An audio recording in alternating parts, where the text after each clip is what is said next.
Good evening, ladies and gentlemen. Good evening, administration, those in the gallery, and to council as well. Welcome to our February 3rd, 2025 Governance and Priorities Committee meeting on a very chilly Monday. I don't know that we have a reprieve over the next couple of days. I think the weather's supposed to stay chilly, but we're all dressed warm and we get to be inside this evening. I'll call our February 3rd Governance Priorities meeting to order. Members of council, we have an agenda in front of us. Administration.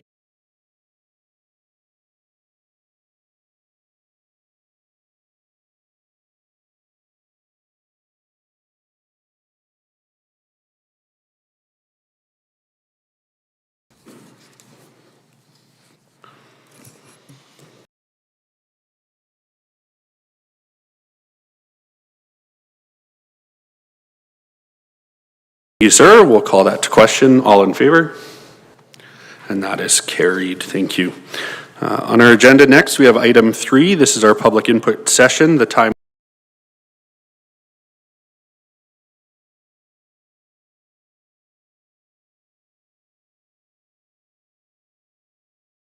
Through the Deputy Mayor, no, we do not. Okay, thank you. Is there anyone currently in the chambers that would like to speak to council on anything that is not on our current agenda? See smiles, but some head shakes. All right. Seeing none, we will proceed. Up next is this evening. We have Miss Pamela Geddes here from the Alberta Parenting for the Future Association. Welcome to Chambers. We'll ask that you please come forward.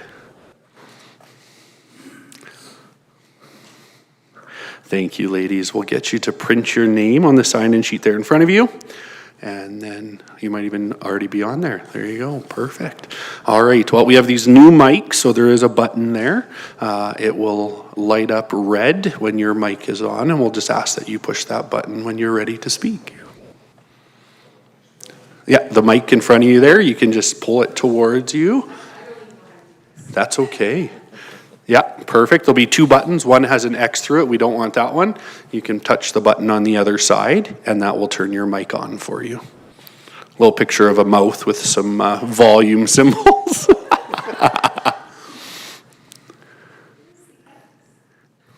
There you go. Okay, thank you.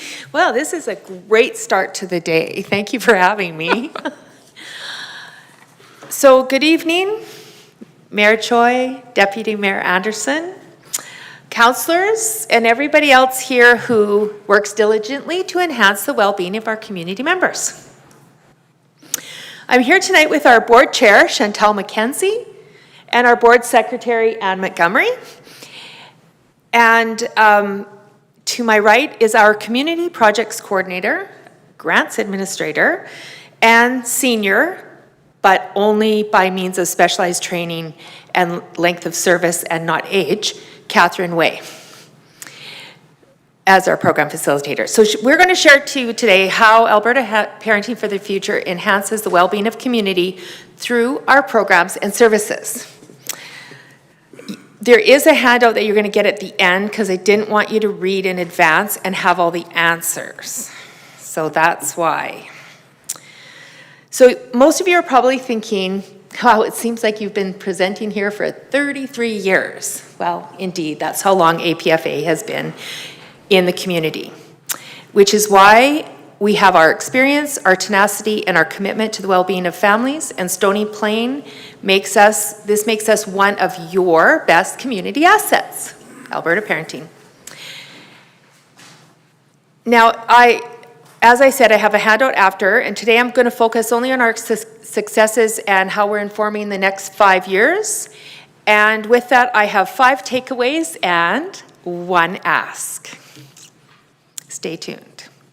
So 33 years is a long time, and what we know is with age comes wisdom.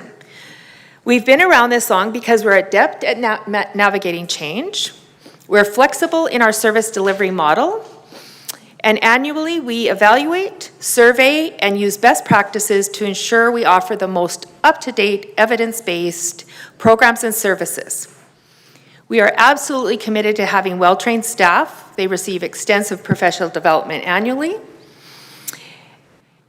And we do so well in this area that throughout the year, many of our staff are also asked to hold trainings for other organizations, and they've been speakers at local community organizations, provincial, national, and international conferences. So takeaway number 1 tonight is we continue to receive provincial, federal, and local grants to provide programs and services to families because we provide quality, evidence-based programs with experienced, trained staff.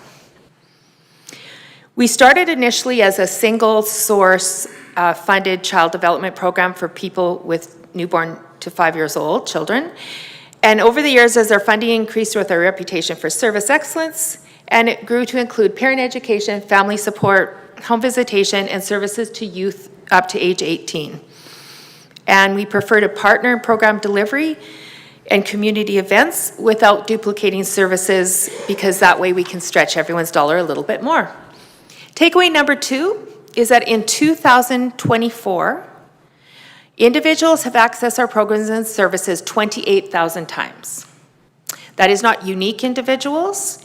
This is individuals that turn up at different events because they know that we do offer a wide variety of supports. What we also learned over the 33 years, and this may surprise you, so stay tuned, is government funding is not guaranteed. What?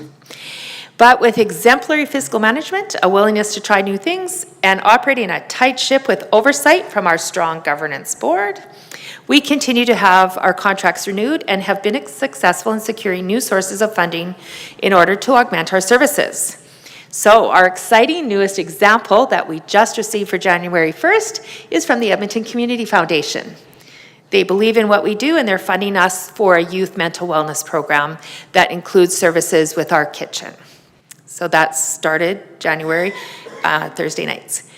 So takeaway number 3 is that 62% of our funding is direct service delivery, and less than 10% of our funding goes to administration. So an investment in APFA is a fiscally sound investment in early intervention and prevention frontline services to parents, youth, and children in our community. Now, 2020, we don't want to look back, but we do have to address that elephant in the room.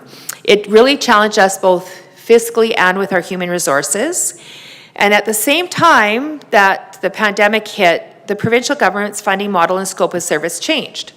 It changed to the Family Resource Network hub and spoke model. So the great news, we were selected to be the hub for the tri-regions of Spruce Grove, Stony Plain, Parkland County. And we ourselves have 4 spokes, and we have 3 spoke partner agencies within the network, that being Native Counseling Services of Alberta, Big Brothers Big Sisters, and Lobstick Successful Kids and Families. The sad news out of that is provincially there was a broad cut in funding to all organizations, so everybody's started a bit less than where they were before that.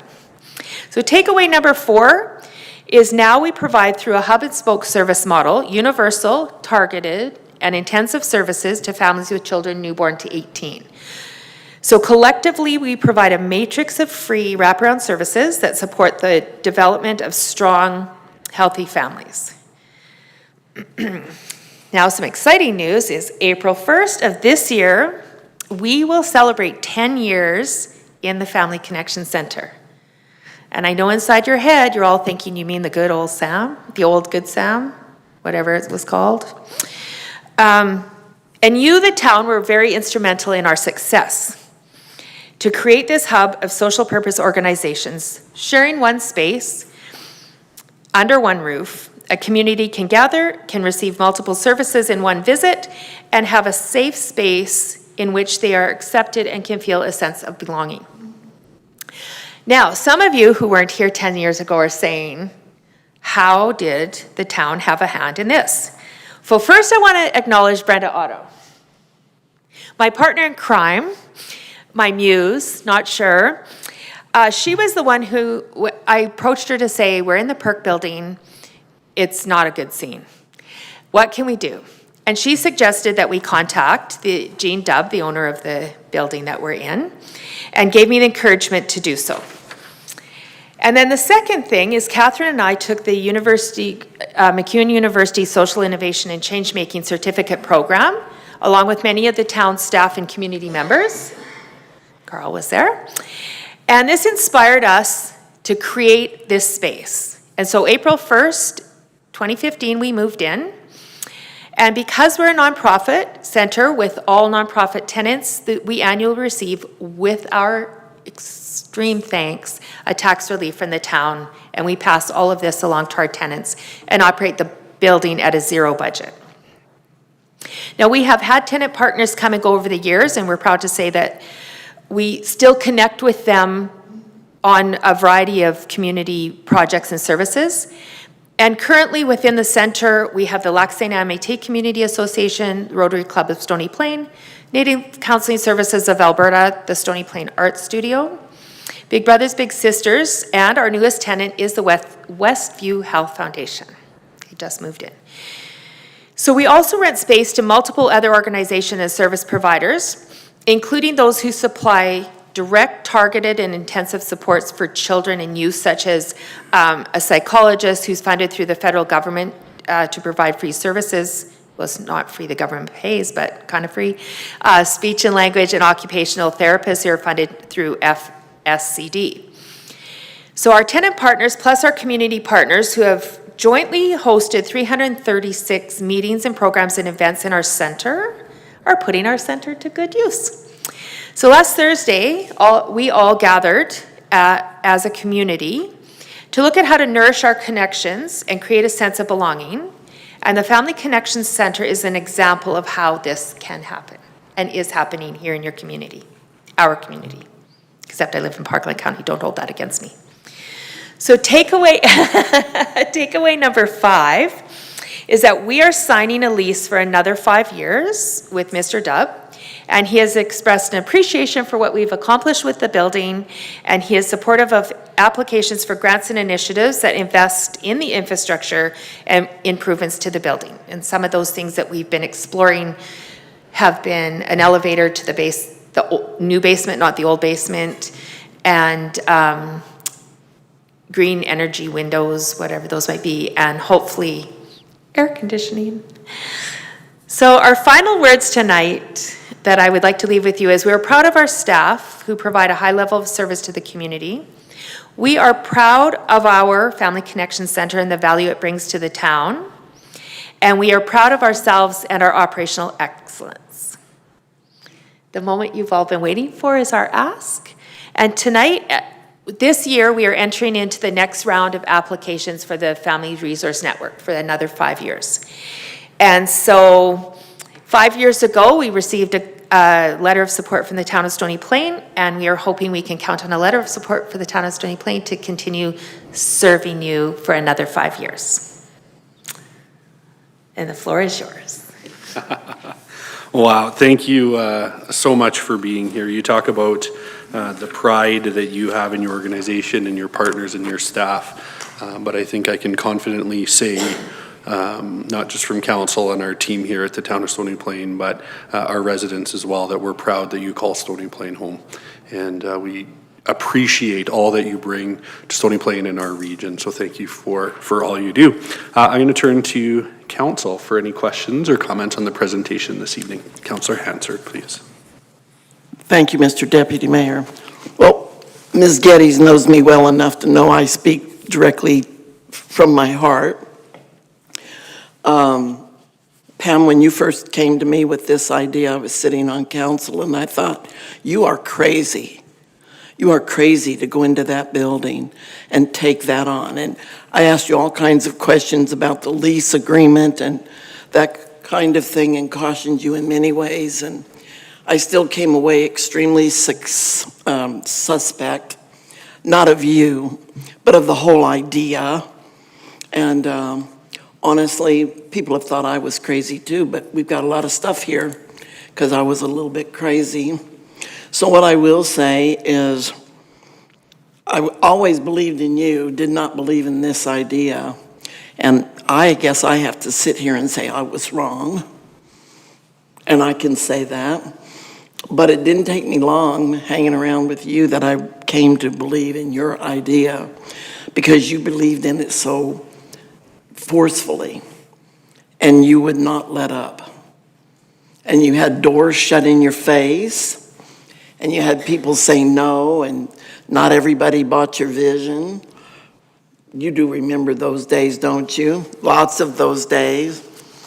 And I had felt like I had to come alongside of you, even if I wasn't with you, talking with other people.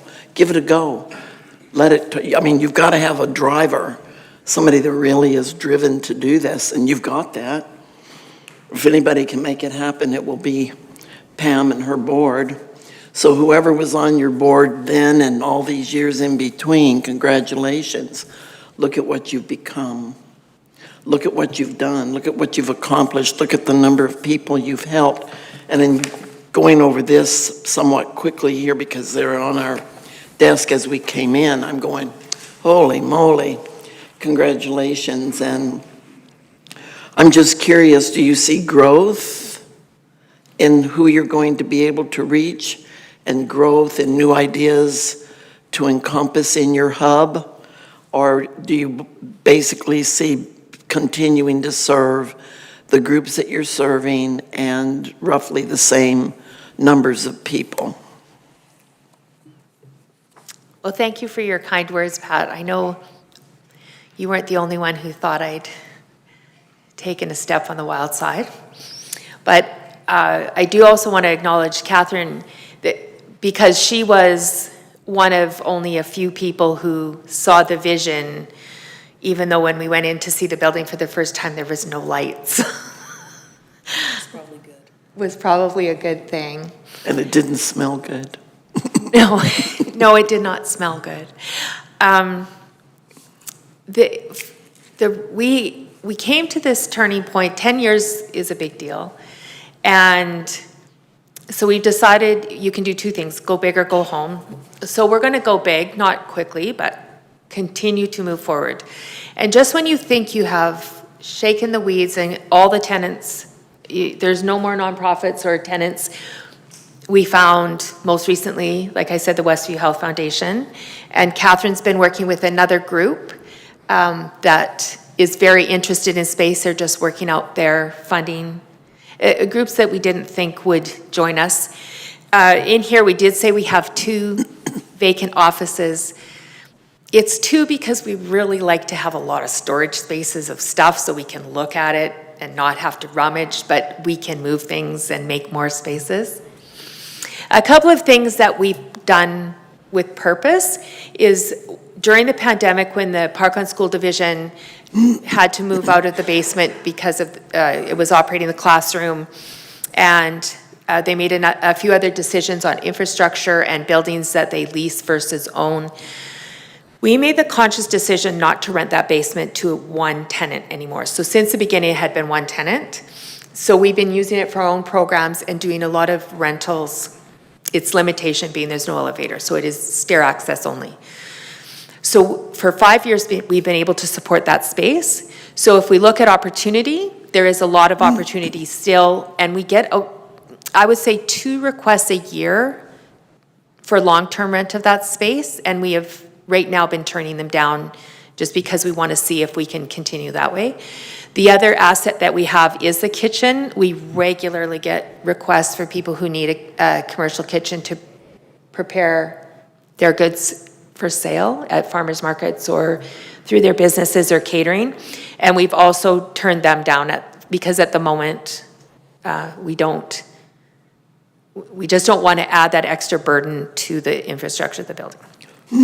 So there's a few ideas. So we could take easily 2 more tenants today. We have spaces available.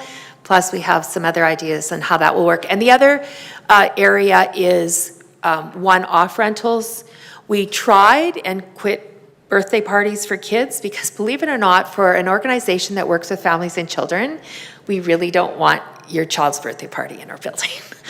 So there's a lot of things around that, but that's another really big market that we could do. And events like we pick seniors because they're always done. We've committed to being a good community neighbor, and we like to have everything done between 8:30 and 9, so we don't have a lot of people in traffic in the neighborhood, so we can't go into the weddings or things like that.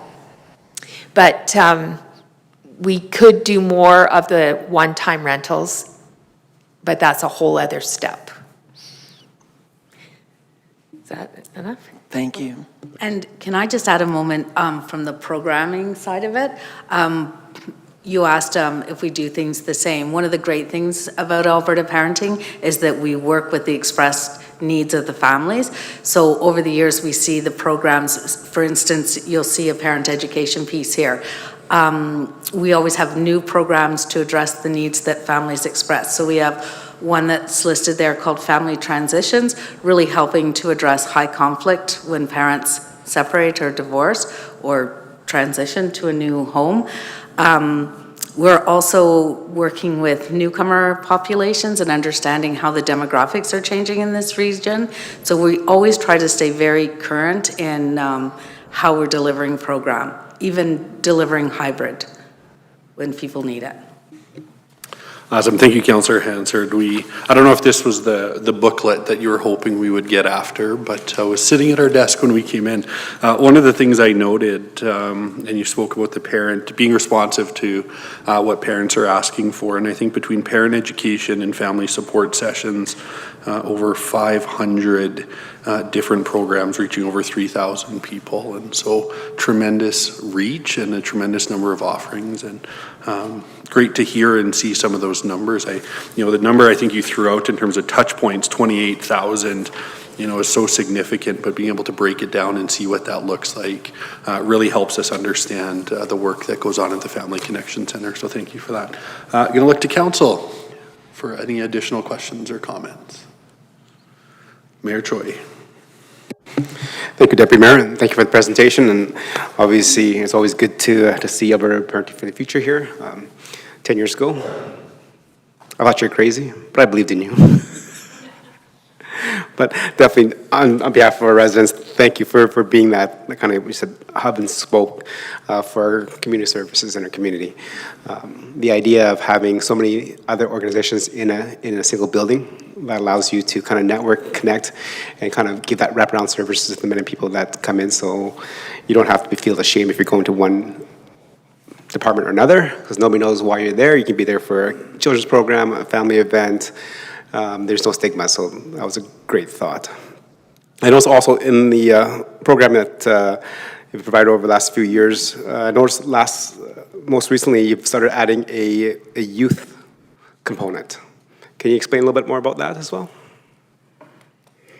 Sure. So we always, when we were Parent Link centers, it was 0 to 6. The new Family Resource Networks, that is their funding model. So that was part of us pivoting to include that. And again, not really taking a step back and looking at what's going on in Parkland County, Stony Plain, and Spruce Grove. That is our service region. So designing programs that weren't already happening. So one of the programs we have is called SIB Shops, for instance. And SIB Shops is a targeted program for kids, and it happens about every quarter, for kids who have a sibling with neurodiverse, they may have a physical disability, and it's sort of a group for them to share their experience of what it's like growing up. So it's very targeted, very different than anything else that's going on. We also run our new program and utilizing the community kitchen, thinking of that collective wisdom that happens in a kitchen, with the idea of sharing meals together. One of the key components of that one is around inviting caregivers in. So that sort of wrap around the idea that we're working so hard with kids often, and they're doing so many things to, better themselves, but they often have expressed to us that they go home to the same situation. So getting the parents in has always been the tricky thing for us. So we designed this program to get the parents and kids together. But we have specifically broadened the age group because that is what the government wants. And so family resource networks are connected together across the province. Very good. I think you have something else there, Mayor Choi. Go ahead. Okay, thank you and appreciate that. I think maybe this is a conversation for maybe a little bit later, but I'll ask a question if there hasn't been any conversation with the Parkland Food Bank. I think when we had the food bank do a presentation, they're bursting at the seams in terms of getting people in and out to pick up their hampers and the packages and stuff. Definitely, you mentioned the commercial kitchen, so you have the ability to keep things cool and in the proper temperatures and stuff. Has that been a conversation in terms of a partnership of being like a Parkland Food Bank pickup location? That's a really good question, because initially, we did have conversation, I want to say maybe in the first 5 years of being with them, sat down with Sherry, and I do admire the infrastructure that the food bank has on moving things in and out. And we do food rescue with the Parkland Food Bank, so we get from them every week. We're there all the time. We've seen it in action. The one thing you will hear us say often is people want to bring their donations to us. Our answer is we are not the food bank. We are simply providing the food. So please donate directly to the food bank. That is our mission. We do the coats for kids and families, but we are not a thrift store. Please only donate your clean outerwear. People don't listen, but that's what we do. So recently when I actually sat with Sherry at that, the community event that we had with all the conferences. It was a couple of months ago. It was so good. And she and I were talking about that very thing, about how could we be, it would be not a lot of, but we would have to have that whole setup of how can people get in, where do they park? Because as all of you are aware, and Carl and his people, that front is a fire lane. I sound like a broken record, but we want to make sure everybody can get in and out safely, emergency vehicles can get in and out safely, and the coolers are in a very weird place that I don't know how they ever ran a senior center there, but it's hard to get things in and out. So we are thinking about that. We've offered that. And now you're going to make me phone Sherry tomorrow and say, Sherry, I want to have another conversation. One more thing to my to-do list. Thank you. The final question, Deputy Mayor? Absolutely. Okay. Thank you. And during your presentation, definitely appreciate the work that has been done in our community. You mentioned that government funding is not guaranteed. The majority of the funding for APFA is through the government of Alberta. So, and then you also mentioned that you'd be signing a 5-year lease to extend your time in the community, which is excellent. Has there been a termination clause built in that 5-year lease? It happened that if the provincial government cancels your funding, like they have done in other organizations? Yeah. So first of all, I don't know if any of you have had the pleasure of meeting Gene Dubb. He is a lot of fun. But he's also a really astute businessman. And right at the start, he too, Pat, thought I was crazy. And at the end of my presentation, he said, I've never heard of anything like this. I don't think this can happen, but I want to watch. So off you go. So he has agreed to another 5-year lease. In all of the leases, he has tied them to our funding, so that if we lose a considerable amount of funding and are unable to support the building, then that is written right in, that we don't have to carry on with the balance of the lease. We do have, in our financial statements, we have a 1-year lease commitment reserve. So if anything did happen, that shows that we are committed to that and the responsibility of that. And it's also, we have different, so we have federal funding, we have the provincial funding, and then we have different grant fundings, and things always seem to work out. And so we have that flexibility, depending how much is lost, to increase or to go full on in services. How do we want to serve the community better? There could be fee-for-service programs that we currently don't do, things like that. So trust me, I have a budget I could show you that's got lots of sheets. Thank you. Thank you, Mr. Mayor. Going to look to council. Any additional questions or comments this evening? All right. I do have a couple of notes written down and some thoughts here. I do want to look to administration very quickly. Pam mentioned some tax relief related to the facility that they work out of. There's a new lease agreement looking at with the landowner there. Does that agreement continue with APFA and the Family Connection Center? What does that look like?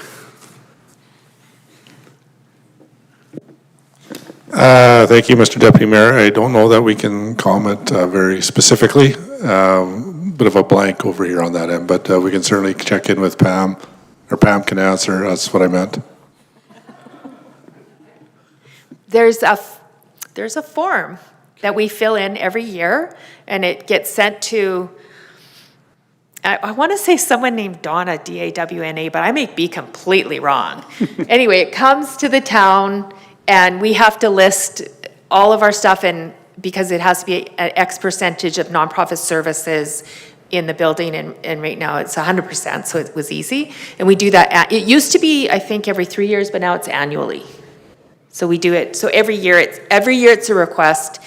And my understanding is this is governed by the Municipalities Act or something, I don't know. Okay, and I see your board behind you with some head nodding, and so I think they'd be in agreement there. Go ahead.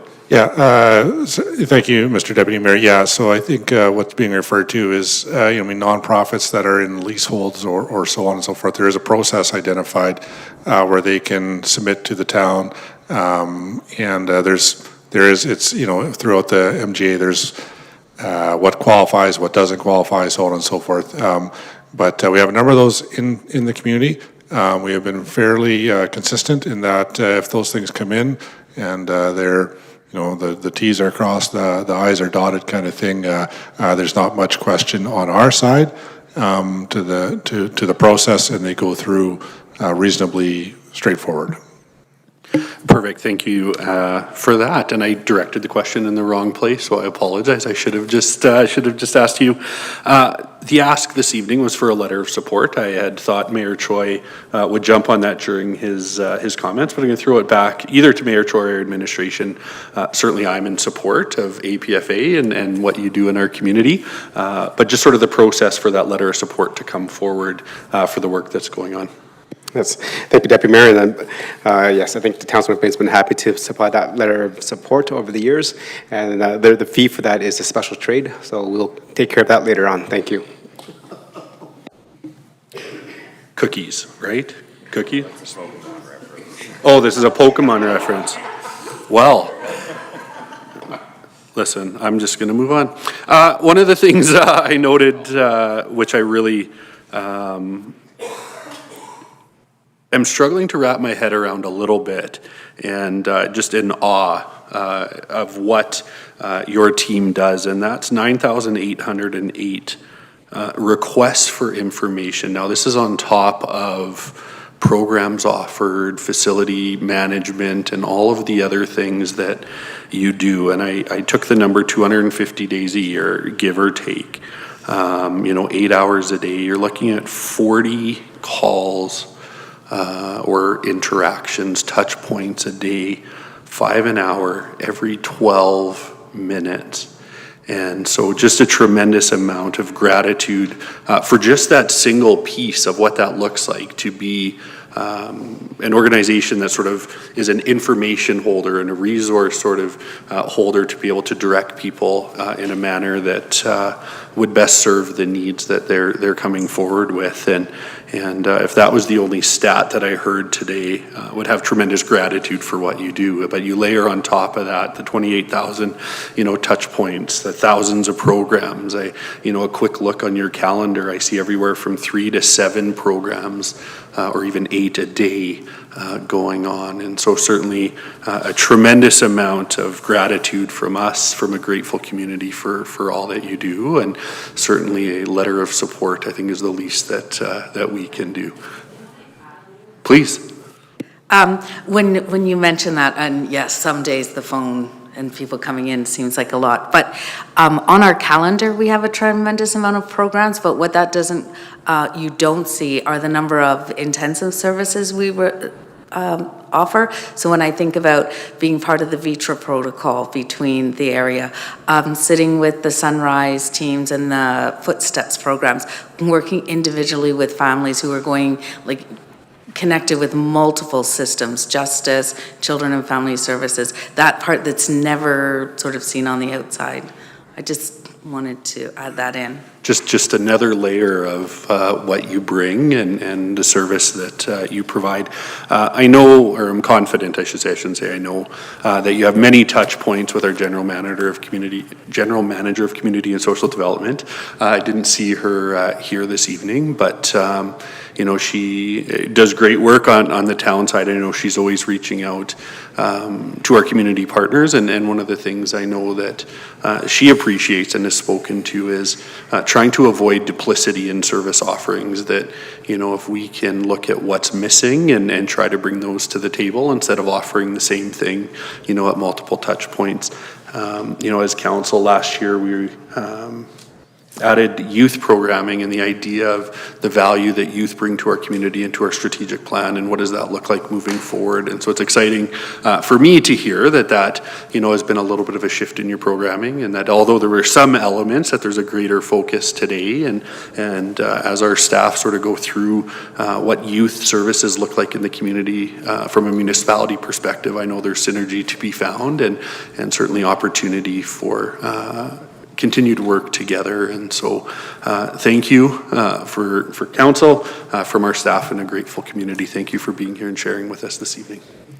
Just as an example, so Friday night when Tyler Smith was here doing his presentation, and so we partnered on that with providing our youth facilitators, we're breakout table group leaders and active part of that, and then we promoted that event as well. So there's lots of, we do a lot of things that happen in this community. There's many organizations that walk alongside each other to make them happen. So yes, we do that. Which is what makes Stony Plain such a great place to live, work, and play. Now, a gentleman to my left shook me off a minute ago, but I'm seeing a little bit of a hand raise. So I'm going to look over to Councillor Palechko with some thoughts. I'm just trying to interrupt all the speaking that you're doing this evening, which is very good. But my comment tonight, Pam, is, you know, you guys, we've heard around the table of all the good things that you do in the community. But one of the things that I notice all the time is when your groups come, or this group specifically tonight comes, you've got board members present. You have other people that come as well. And I think that always speaks well to the organizations within our communities, that it's not just one or two people that are the forefront of the community, it's the whole group that belongs to it that's the forefront of the community. And I think that's what makes so many things successful in the town of Stony Plain, is the support that each group receives from board members and community members. So thank you for that this evening. All right, I will look to my colleagues on council. Any additional questions or comments? I've been informed my word count is up this evening. But I will thank you again for being here. Thank you for your time. We look forward to the continued partnership. Thanks again.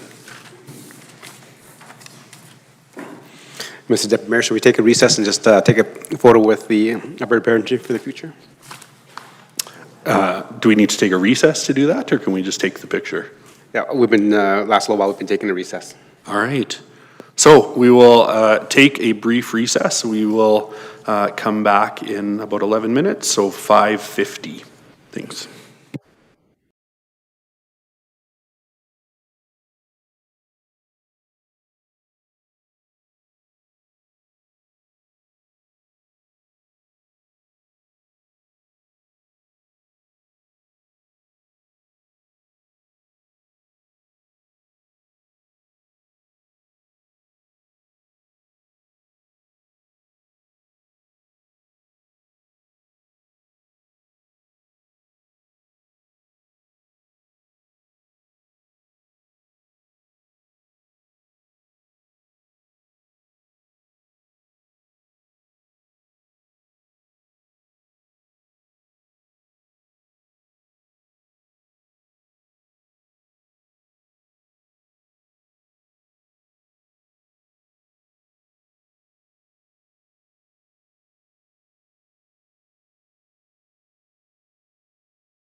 All right. Thank you for that. Just a quick recess to have a photo with APFA. I look forward to seeing that. It's always great to have our community partners share with us the things that they're up to. Council, the next item on our agenda is item 5, adoption of committee minutes. I'm going to look to Councillor Loynes with that motion, please. That the December 2nd, 2024 Governance and Priorities Committee meeting minutes be approved as presented. Thank you, Councillor Loynes. Members of council, we've had the opportunity to read and review the committee minutes from December 2nd, 2024. Were there any errors, omissions, or corrections noted? I'll do a double look at Councillor Palechko just in case. Seeing none, we'll call that to question. All in favor? And that is carried. Thank you. Next is item 6, business items. We have 3 items on the agenda this evening. And we will start. This is what happens when you've got too many pages. With business item 6.1, our 2024 External Financial Audit Planning Report. And we'll look to administration to proceed with that presentation. Thank you. Good evening, Deputy Mayor and Council. The External Audit Planning Report is an annual item that is brought before Council that outlines what the auditor has planned in regards to the upcoming audit and annual financial statements. This plan is created subsequent to the interim audit, which occurred in December 2024. The plan outlines the timing, scope, materiality, and deliverables of the audit. The auditor is appointed by Council, therefore reports directly to Council. Metrics Groups is the appointed auditor for the 2024 year end. This is the final year in the committed contract, and a request for proposal will be completed this year to appoint the auditors for the 2025 year end. The auditors work closely with financial services to provide them with the information they require to complete a successful audit process, however, do still report directly to Council. The plan outlines the scope and timing of the audit. The auditors provide an opinion on the financial statements as well as completes the financial information return to Municipal Affairs. The Metrics Group was on site in December to complete the interim audit, and the audit team will be back for a week in March to complete the audit. Subsequently, Metrics Group will be presenting the audited financial statements to Council in April. I will now turn it back over to you, Deputy Mayor, for any questions. Perfect. And thank you for the presentation this evening. I think it's important to note the work, not just of our auditor, but our staff through this process. And I believe we are several years running now being recognized for our work and our financial reporting. I think, how many years have we won the Financial Reporting Award? Through you, Deputy Mayor, I believe it is 11. 11 years, and we know that that strength will continue into our 2024 audit. I can turn to Council with any questions for clarity and understanding on the presentation or the package material that was provided to us this evening. Why are you making it easy on me? Oh, Mayor Choi. Okay. Thank you, Deputy Mayor. During the presentation, staff mentioned that this is the final year of a contract with the auditor, and they're going up for an RFP this year. In terms of that, how many years do we actually sign our auditor for? And if this is an RFP for 2025, is it a little too late for that? Like maybe want somebody to get started at the beginning of the year or end of last year to get the understanding of what's going on before they transition to the new audit year? To administration, please. Thank you through you, Deputy Mayor, to the Mayor and all of Council. In 2019 was the last time the request for proposal had gone out, and the contract was signed with a 3-year contract with 3 years potential extension. Council did extend that in 2022. That was brought back with that option exercised. So to answer the first question is how many years can we sign a contract? I think that is up to, the contract would be that would be brought forward to council for review once the RFP submissions have been received, with a recommendation of what duration we would want to sign. And so I would anticipate it would be similar to a fixed term of a certain number of years with potential option to extend if we were happy with the services we were receiving. Thank you for that. And Mayor Choi also spoke to sort of that timeline of that process in terms of looking forward, if administration wouldn't mind. Thank you, Deputy Mayor and all of council. The last RFP, or the request for proposal, was put out in June 2019 for the 2019 year. So we are already in discussions with procurement and planning that to go out for sure early Q2. We do understand the timing of that going out and also the busy time for all audit firms to respond to that as well. So their busiest time is March and April. So we do want to make sure that we have sufficient time and receive as many responses to our RFP as possible as well. And I appreciate that, certainly not just for firms that may put a proposal forward, but for our municipal staff that takes us into a very busy season, especially this year with it being an election year. And so I think it's timely that gets out early in the year. Thank you for that. Mayor Choi, any additional questions, comments? No, I'm good, thank you. Okay. Turning to council. Seeing none, Councillor Meyer with the motion, please. Yes, thank you, Deputy Mayor. That the 2024 External Financial Audit Planning Report be accepted for information. Thank you, Councillor Meyer. Any debate or discussion on the motion? Okay, seeing none, I'll call the question. All in favor? And that's carried. Thank you. Next on our agenda is 6.2, business item to consider the 2024 Development Activity Report, and we'll turn back to administration for that presentation. Thank you, Deputy Mayor. Just a few opening comments prior to passing it over to our Planning and Infrastructure Department to walk council through some of the presentation and the numbers. Your worship, or Mr. Deputy Mayor, and to the rest of council, I note that this, I believe, is the 5th year of this being presented to council, and I think that's an important milestone. This was something that was asked for quite a few years back, and we now have it coming in on an annual basis, and that does a couple things. Certainly keeps the information coming to council, but also to the general public, and provides a bit of that, historical back trend. People can look back to previous reports or compare and contrast. They're all available online in some way, shape, or form. So I did want to make that note to council. And further, Mr. Deputy Mayor, the other thing to certainly draw a little bit of attention to right off the bat, it has been a busy year and a good year, and what would be considered a strong year through the residential, commercial aspects of the development. And as council is well aware, development values and permit numbers for rec centers and some of our public infrastructure. And, Your Worship, or Mr. Deputy Mayor, I do believe that is indicative of a healthy local economy that people are willing to invest in, both from the private sector but also from the public sector, and to make investments in the future here in Stony Plain.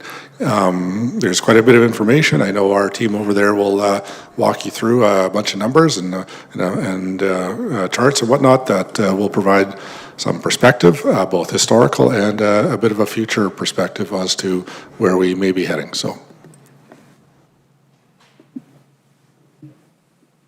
Good evening, Deputy Mayor and Council. We're excited to be here to present the 2024 Development Activity Report. So we'll go over tonight the purpose of the report, some highlights within the report and stats, and then we'll talk about the next steps. So this Development Activity Report, as mentioned by our town manager, this is coming for its 5th year. It is a report that's presented yearly in order to provide a wide range of different statistics that displays useful information about the community growth and different activities related to development within the town. So we'll begin with land development inquiries. This is a digital service that the town offers to any general residents or potential applicants. The questions do range from very simple inquiries about general information all the way up to pre-applications for comprehensive feedback on significant projects. There was a 22% decrease in 2024. It's not necessarily indicative of an overall trend. However, I would note that 6 pre-applications for large projects did come in, which is higher than we would typically see. Moving on to subdivisions and development agreements. I'll note that 4 conditional subdivision approvals were given in 2024. 7 development agreements were entered into with various developers, and 3 subdivisions were completed and endorsed. Generally, you can see the areas of those subdivisions or development agreements on the map there. North Industrial Park, Fairways, and Park West are some areas to note, as well as Westera as far as residential development. Development and building permits, we issued 523. That would be in 2024. Please note that 2023 is an error there. That's a 37% increase from 2023, which represents a significant increase in those permits issued. Specifically, the residential permits that were issued at 173 represents something that is quite a bit higher than the 10-year average and a very significant increase from the amount of residential permits that were issued in 2023 at 74.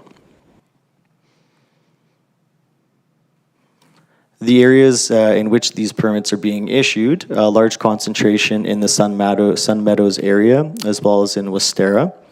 There are other areas of town such as Brickyard, Genesis on the Lakes, and South Creek, that did also see quite a substantial amount of activity and permits issued.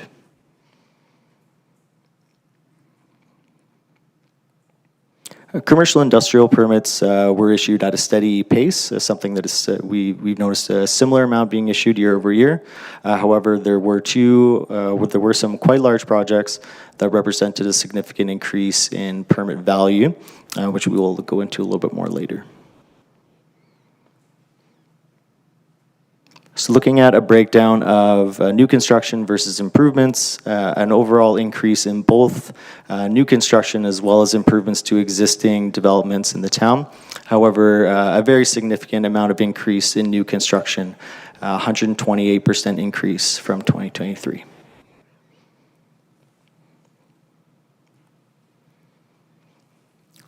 The total estimated value of building development permits for 2024 was $126.8 million.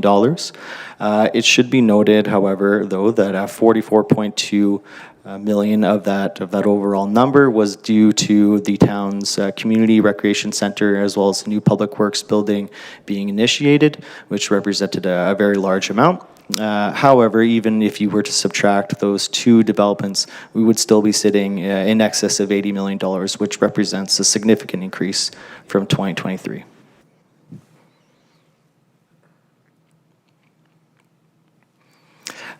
It follows then that trade permits as well were quite high, seeing a very large increase from 2023 and furthermore, a high water mark on a 10-year period even, well in excess of the 10-year average of 821. Several gas permits, plumbing and electric permits were issued by the team. An overall 84% increase from 2023. This is a new section that's being provided in the report. Zero lot lines have been a new process and a new feature that's offered in the land use bylaw. And as we're starting to see the first lots come online and the first permits being issued for homes, we thought it would be prudent to provide some of those numbers to council tonight. There is currently an approximate estimate of 60 zero lot line lots available within the town. 6 permits have been issued for construction of those 60 lots. 5 more currently have subdivision approval and are waiting for permits to be issued. and another 49 have land use bylaw approval right now. The town is making an active effort to track any issues related to zero lot line development in order to understand how these new developments might be affecting the community. You can see here that a very low amount of complaints have been received thus far, as realistically speaking, they're not very occupied, and there hasn't been a lot of opportunity to track those complaints. However, we did begin tracking them this year. 2 Municipal Government Act orders were issued during the development of those initial 6 permitted dwellings. They were issued as a result of a unique requirement for zero lot line developments, whereby the town requires a survey to be provided after the foundation has been constructed before continuing with further development of the building. That is so that the town can be made aware if there are any issues regarding the placement of the foundation and can intervene quickly before the project moves too far along. So there was 2 instances where the developer was maybe not aware that they were required to submit that survey. The surveys were provided promptly and all compliances were noted on the property. So not a concern, but worth noting. Additionally, we've reported specifically on secondary suites this year. This was a request last year during the development activities report. You'll note that 12 secondary suites were approved in 2024, which is significantly higher than the 5-year average and the highest amount that we've seen since 2020. So overall, the team was very busy last year. We saw a marked increase in residential permits and trade permits, a significant increase as well in construction value, specifically $23 million of commercial industrial development activity in 2024, which is a record as far as commercial industrial development activity for the town. Community Rec Center and Public Works building also contributed significantly to that construction value at $44.2 million. Provincially and federally, permit trends were up last year. However, the town was exceptionally higher. Residential permits were approximately 2% increase federally. Provincially, I believe we saw about 20% increase, and the town was significantly higher than both of those. So again, we are seeing a very actively developing community and a very successful year for the town. So this report is being provided to council for information. The town intends to continue tracking this information, is open to other statistics that might be required, and will continue to report this information on a yearly basis. And we'd welcome any questions. Thank you. Thank you, and thank you for the presentation this evening. It's encouraging to see how the feedback of council gets heard and captured, and certainly zero lot lines as an example has been an ongoing topic over the last few years, and there's certainly been some questions of concern from council, and so being able to track some of the statistics related to complaints and that sort of thing, I think will help frame that discussion moving forward. So we appreciate the inclusion of that information. I'll look to my colleagues on council for questions of clarity and understanding on the presentation this evening. Councillor Laurie, please. Thank you, Mr. Deputy Mayor. Thank you very much, administration, for the presentation. Very informative this evening. I did take some great interest in the 2 complaints that you mentioned about the zero lot lines. You mentioned that they were due to the developer being required to submit a post-foundation survey prior to continuing with construction, obviously to ensure there was no encroachment on lot lines, etc. I'm just wondering, do we have that same requirement for when developers are building duplexes or townhomes, which also share lot lines? Through you, Deputy Mayor, to Councillor Laurie. No, that's a specific requirement that is unique to zero lot line lots. There could be other, similar instances that may arise in duplexes, again, because of that shared lot line. However, they're much more of an ingrained process for developers. They also, don't have any easements that are required to be entered into on the lots. So there are some unique circumstances about the zero lot lines. Additionally, this may not be a requirement that the town maintains the land use bylaw forever. It's something we're interested in monitoring originally, as it's something new. But if we're seeing a very high compliance rate, it may not be required in the future. Thank you. And a follow-up, if I may? Yeah, go ahead. So on that, again, I guess if I were to ask the question this way, then we see relatively significant compliance or a lack of issues, I guess, when it comes to the likes of a duplex or a townhome lot? Because I would assume, again, you spoke with easements, but when we're talking about a connected structure, probably would be a pretty significant issue if, say, 2 feet of a connected structure was over a property line as well, would it not be?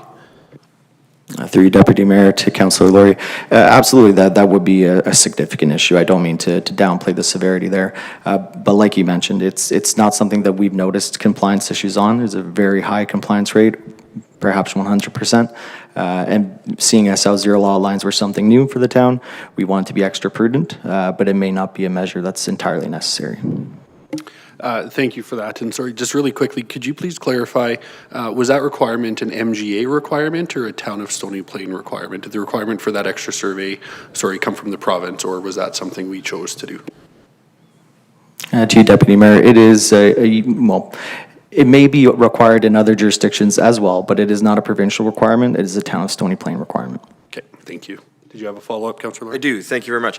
As you mentioned, zero lot lines are relatively new, and we are working with, I guess, what we would call a sample size. And while we had these issues, my understanding is the issue was that they didn't submit the survey. It wasn't that there was an actual issue with the placement of the property on the property line.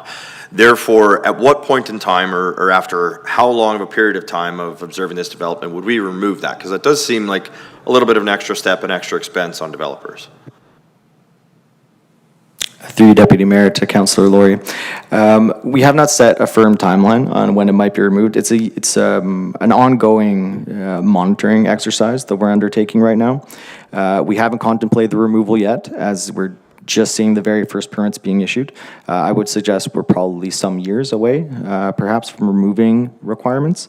But it's something we're interested in on a yearly basis, continually observing their progress. Thank you. Councillor Hansard, please. Thank you, Mr. Deputy Mayor. I have a comment and then a question. Generally speaking, in my other business, I see zero lot line titles a lot. Where the two homes are connected, such as in a duplex or a row housing or townhouses, you usually have easements on title that speak to those walls that actually are shared with another unit. Where I think zero lot line differs, please correct me if I'm wrong, is that zero lot line, you have individual homes, but the home actually can be built right on the property line on one side. And the yard usually extends to the other side, at which that property line can have another home built right on the property line, not a fence, but the home itself. Am I correct in that, or is there something that needs to be clarified by planning? Through you, Deputy Mayor, to Councillor Hansard, I think your overall description is correct. Essentially, what it's doing is taking what is typically a side yard on either side of a home and adding it all to one side and pushing the home over to directly against the lot line on the other side. I believe that's correct. Okay, and if I may, Mr. Deputy Mayor, in those cases then, the access, I would assume, might need to be on title. Is that right? Because if you had a fire break out in one of the dwellings, would that home be right up against another structure as it is in a duplex or a townhome, triplex or fourplex? Or is there usually enough room for firefighters to get between the two dwellings? Through you, Deputy Mayor, to Councillor Hansard, these are completely detached residential dwellings, is what I'd say. So there's a space in between each home, right? And that space must maintain the provision of access to both whoever owns that lot as well as the next door neighbor who may need to access that area in order to just to simply move through, or perhaps to do maintenance to the side of their home, something like that. And so that is also a requirement that the town ensures that an easement to that effect is entered into on the lot. So is that then put on title? Through Deputy Mayor to Councillor Hansard, absolutely, yes, it is on title. Thank you, Councillor Hansard. We'll look to my left, and Councillor Loynes, please. Thank you, Deputy Mayor. Just going to page 55, it's more of a numbers correction. It says that in 2024, we had 174 residential house permits. However, when you move over to page 56 and 57, it says 173 houses permits. I'm just curious, is it 174 or is it 173? Through you, Deputy Mayor, to Councillor Loynes, it is 173. Apologies for that stat error. Any follow-up? All right, going to look to my right. Any additional questions, comments? Mayor Choi. Yeah. Thank you, Deputy Mayor. Just appreciate this report coming forward. I think council requested this report quite a few years ago for it to come forward so that we had an idea of what we're doing. Many things that we do in council, just like the presentation on zero lot lines, was that we don't know how it's going to affect your community. So we want to make sure that council had the vision of it, and the stuff that we were laying, the foundations for a community, were coming in and succeeding. And looking at the development permits over this year, over the last 5-year average, the stuff that we're doing in the community is working. So well done, members of council, and thank you, administration, for carrying out our request. Thank you, Mayor Choi. Going to look to my left.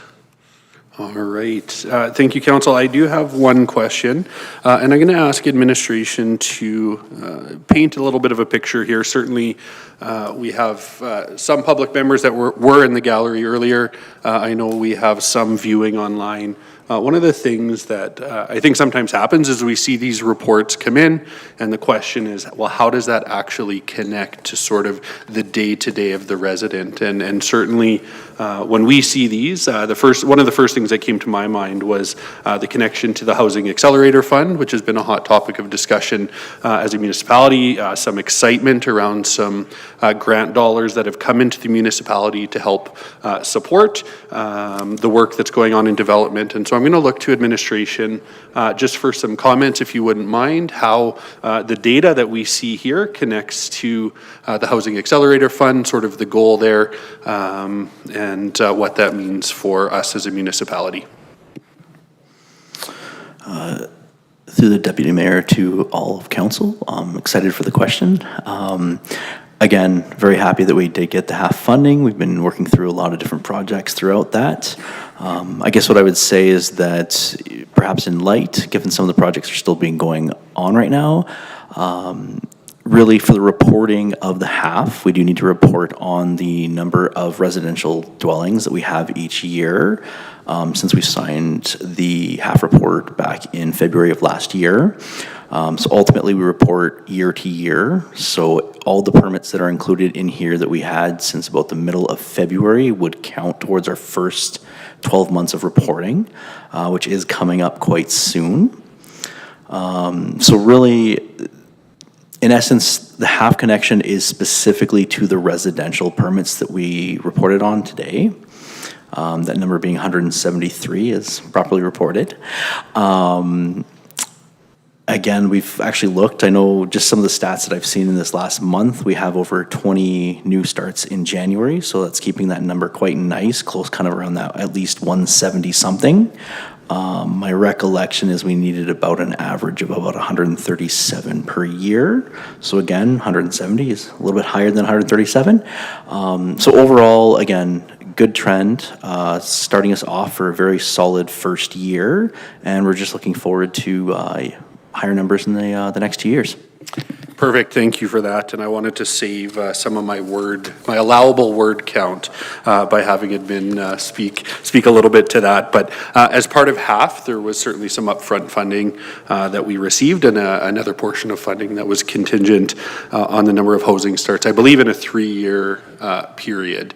And it sounds like, to borrow from Chief Nesbitt the last time we were together, it sounds like we're in good shape to receive those additional funds and be able to make some decisions to help move our community forward. And so certainly appreciate the connection that, these reports come forward, but there's certainly some tie-ins to funding that we're able to receive that instead of coming out of our municipal taxes is grant funding coming from other levels of government. And so some exciting news for us. So I appreciate that. One final time to council, any additional questions or comments? Okay. I will look to Councillor Hansard with the motion here, please.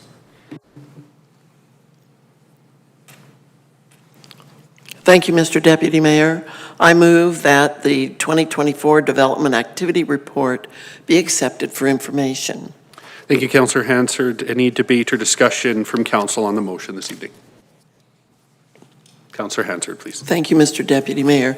Just a comment, please, and that is that the most exciting thing, it all was good, this activity report, but the most exciting thing to me was to see the movement forward on our industrial and commercial properties.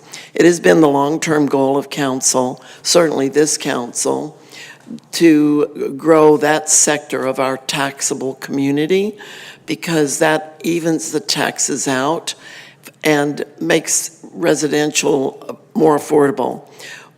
Almost everybody understands that residential development overall does not pay for all of the costs of maintaining roads, sidewalks, streetlights, underground piping, snow removal, road maintenance. It just doesn't cover it all. So unless we have a good ratio of commercial to industrial development, it doesn't work well. And we've always been high on the residential and not where we should be, probably on commercial and industrial. And I feel like we are approaching a tipping point where that is changing. And hopefully we'll see ongoing development and reports in our North Business Park, which is actually good for everybody. It even lowers the taxes for the individuals in the industrial and commercial sector because there are more people sharing the cost of maintaining roads. It costs money to run a snowplow down a road that has not yet been developed, but the road is there so that it is passable for other people. And as the North Business Park gets built out, it does indeed pick up costs through tax dollars that will help pay for all of that. So we certainly appreciate our business and industrial commercial sector, and we certainly want to see that grow, and I believe a great deal has been done to make that happen. Giving credit to councils of the past, administration, our economic development department, our senior leadership, all working together to make this a reality because it's important, and it's important to keep a better balance in our town for how those tax dollars are raised to run this community and provide all the wonderful amenities that we have here. So thank you, Mr. Deputy Mayor. And thank you for those wise words, Councillor Hansard. Certainly, the success that we see is not just attributed to the people that are in place today, but those that have come before. And the wisdom of those councils have set us up well, and we're certainly seeing the fruit of some of those decisions that have been made. So thank you for that connection this evening. Looking to council, any further discussion or debate this evening on the motion before us? Okay, seeing no more, we'll call that to question. All in favor? And that is carried. Our third presentation this evening is item 6.3 on our agenda, the 2024 Environmental Portfolio Progress Update. And we will again look to administration with that presentation, please.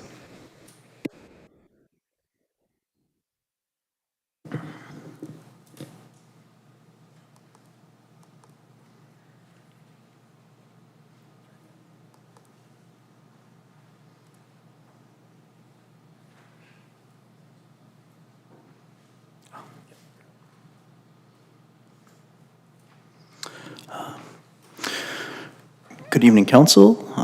Through the Deputy Mayor to all of Council, I'm excited to give the presentation on the Environmental Portfolio Progress Update. Again, apologies for the technical changes or challenges here.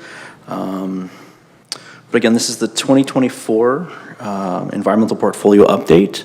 Again, our portfolio encompasses all the various environmental initiatives that the town undertakes or is currently undergoing.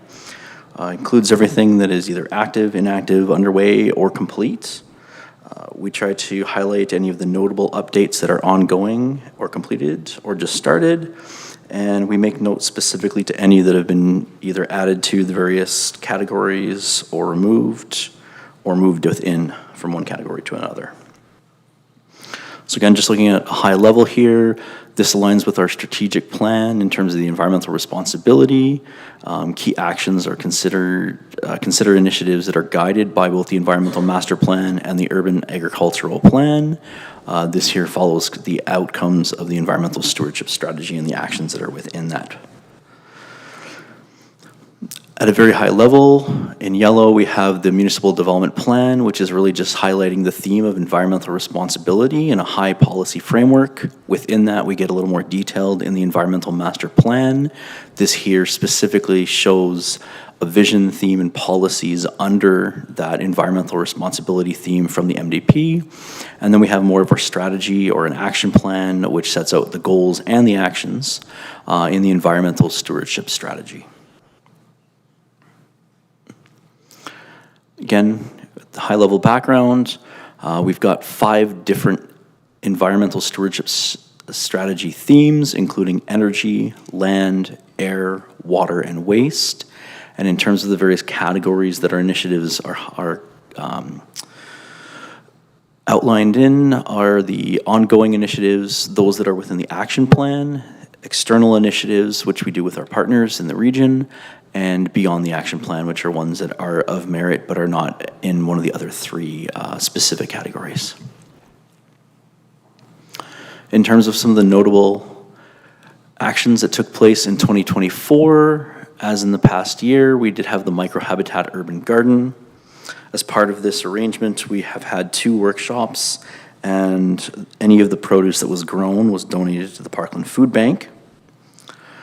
One of our new initiatives is the electric vehicle charging stations. So we did apply for and receive a grant for 2 electrical vehicle charging stations. These will be placed at the town office and the public works yard later this year. The one at the town office would be for public. The other one is for the corporate fleet. And then another initiative that we've been working on a little more with our partners is the extended producer responsibility. At this point in time, we've signed on with Circular Materials to continue through that journey.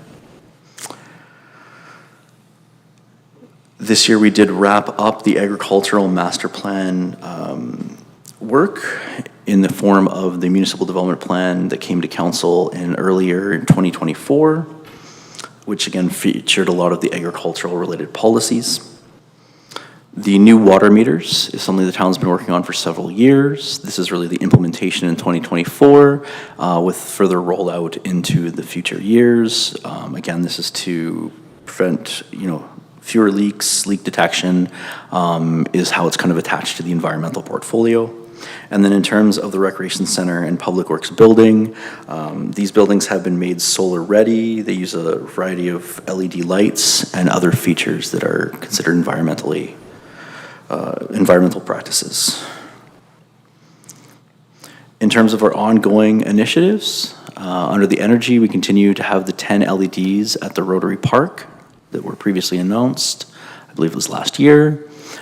We hosted an Arbor Day celebration down at Brown Street where 17 trees were planted. Again, the Microhabitat Garden is also another land initiative. In terms of the air initiatives, the Stony Plain Fire Department did receive 31 wildfire calls last year. Moving on into the water, we did have a successful rain barrel sale. Just one of the highlights that I heard from staff this morning was we had over 250 rain barrels that were sold in about 1.5 hours. There was a line waiting to go when it opened up, and they sold out right away. So quite phenomenal how well that's been going on for numerous years. In terms of our waste diversion, we're at 48% last year in terms of the weekly collection. For the pitch-in week, we had a total of 32 different volunteer groups participate. In terms of the action plan, again, items that we initiated, not to go into too much detail because these are kind of repeats, but the electrical vehicle charging station was initiated, and again, we've further actually started, I think we announced it last year with the exploring the new water meters, but again, it was really a 2025 initiative. Ones that we continue to be underway are the green space plan and the small scale urban gardening with the microhabitat work. And then we've completed again the Regional Agricultural Master Plan and exploring solar infrastructure on Newtown buildings. Again, summary of the change, there was just the one addition, no moves and no removals. In total, we have a total of 63 initiatives. Again, there being 20 ongoing. The action plan had 25 initially, with an additional one added this year, 6 external, and then 11 beyond the action plan.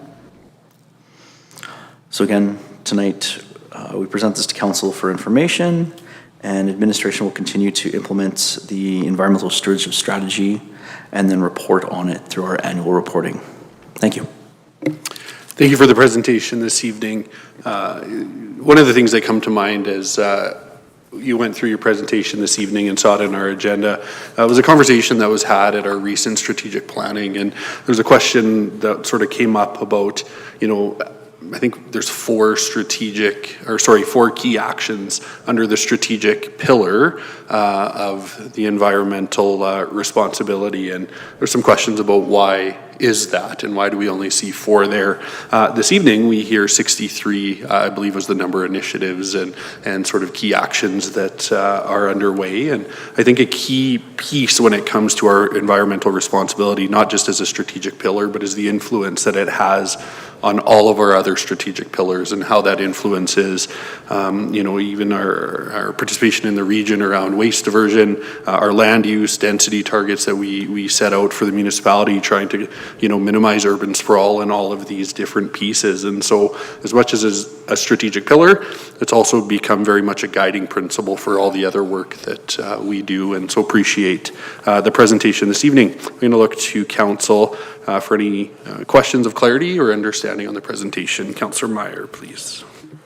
Yes, thank you, Deputy Mayor. Just a couple questions. The first one, through you to administration, just seeing the popularity of the Rain Barrel program, I'm just curious if there's any plans to expand that, and then akin to that question, what the cost?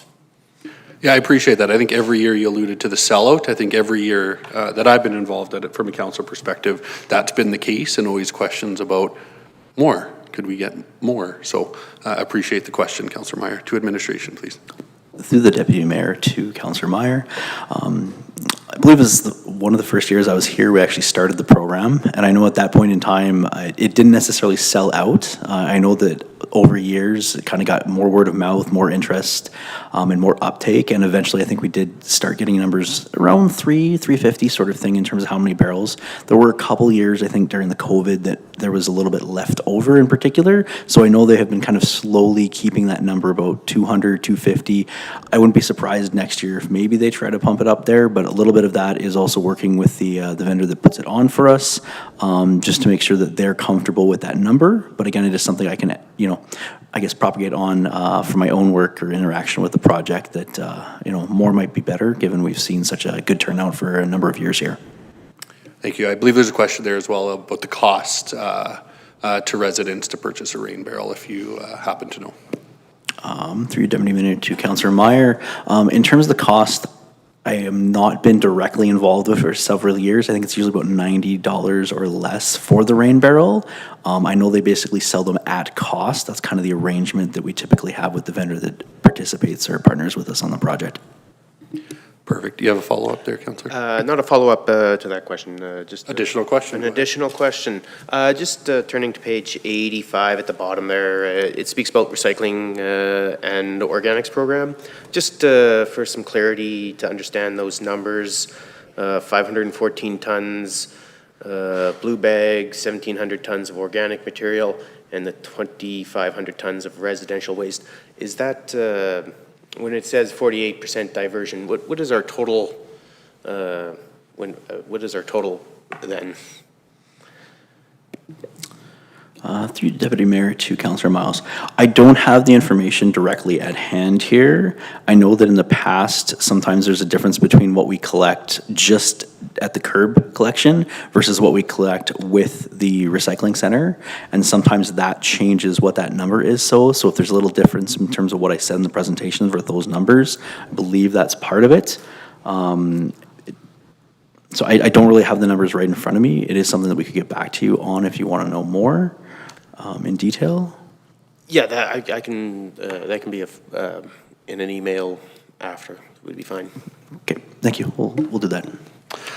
Thank you, Councillor Meyer, for bringing up that question. One of the questions that came up over the last couple of weeks was a conversation with a group of residents about what actually happens to the blue bag material. They see it sort of picked up in a similar way to the waste and the organics and that sort of thing. And so maybe just some quick comments from administration on what happens to the blue bag materials when they're collected throughout the community.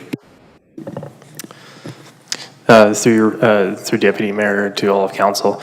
Yeah, you're correct. The blue bag is picked up in a similar fashion to just being thrown into a truck. The processing facility has a series of technologies that is able to strip and remove the bag prior to being processed, so that it's similar to how there could be a number of different items of different needs for recycling in the bag and be sorted through that.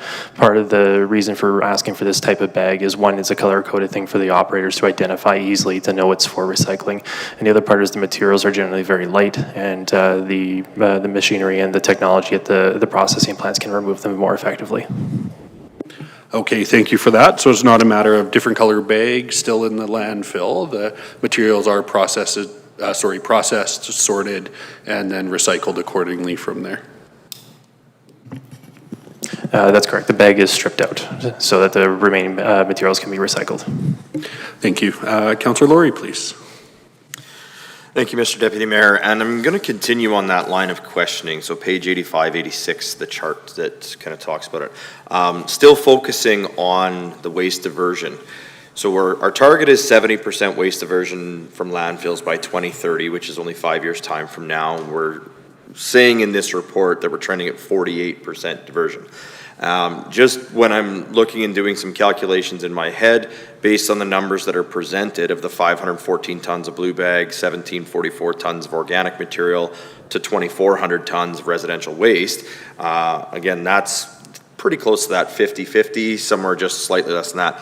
But then when I go down further to the Rotary Recycling Center, we now are adding another 727 tons of blue bag material and another 8 tons of organics, and even one below it, the shred it, there's another about 1.5, just about 2 tons worth of material there that's again diverted from the landfill. That would, in my calculation, push the diversion quite a bit over 50% and a lot closer to that 70% total, not even counting that technically the Christmas tree drop-off probably would count as a diversion, the concrete recycling would probably count as a diversion. So when we're calculating that diversion, I'm just a little unsure on how it's being calculated and whether the number we're reporting is just our curbside diversion or if it's the diversion achieved through all of our programs.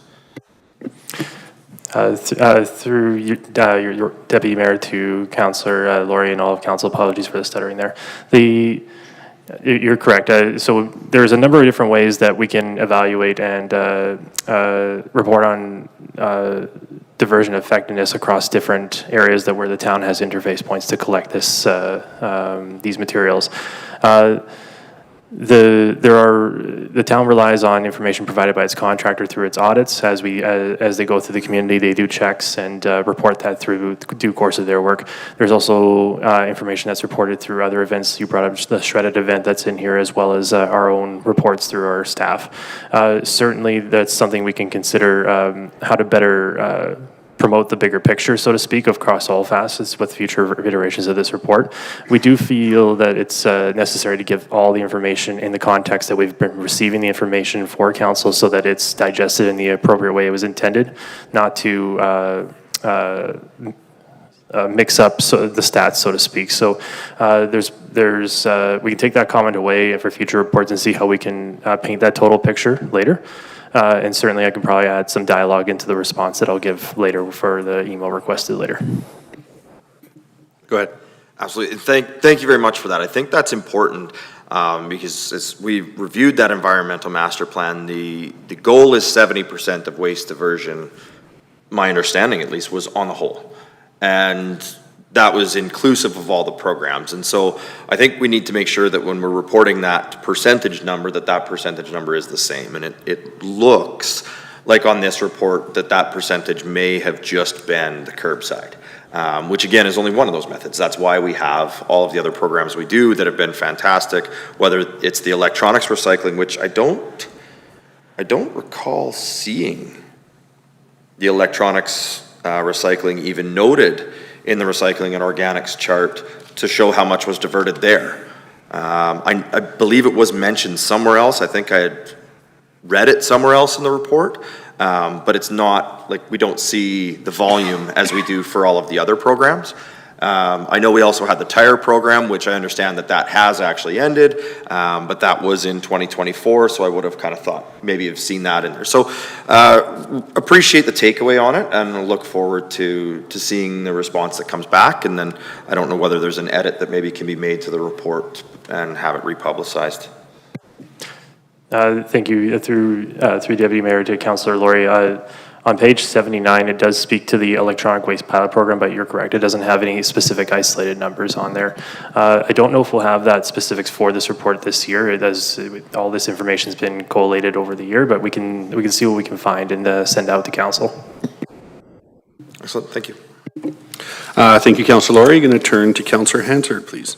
Thank you, Mr. Deputy Mayor. I would like to draw council's attention to page 88, 89. 88 first, where we're in the middle of the page talking about urban forest management plan, and that's develop an urban forest management plan to manage and monitor urban forest health.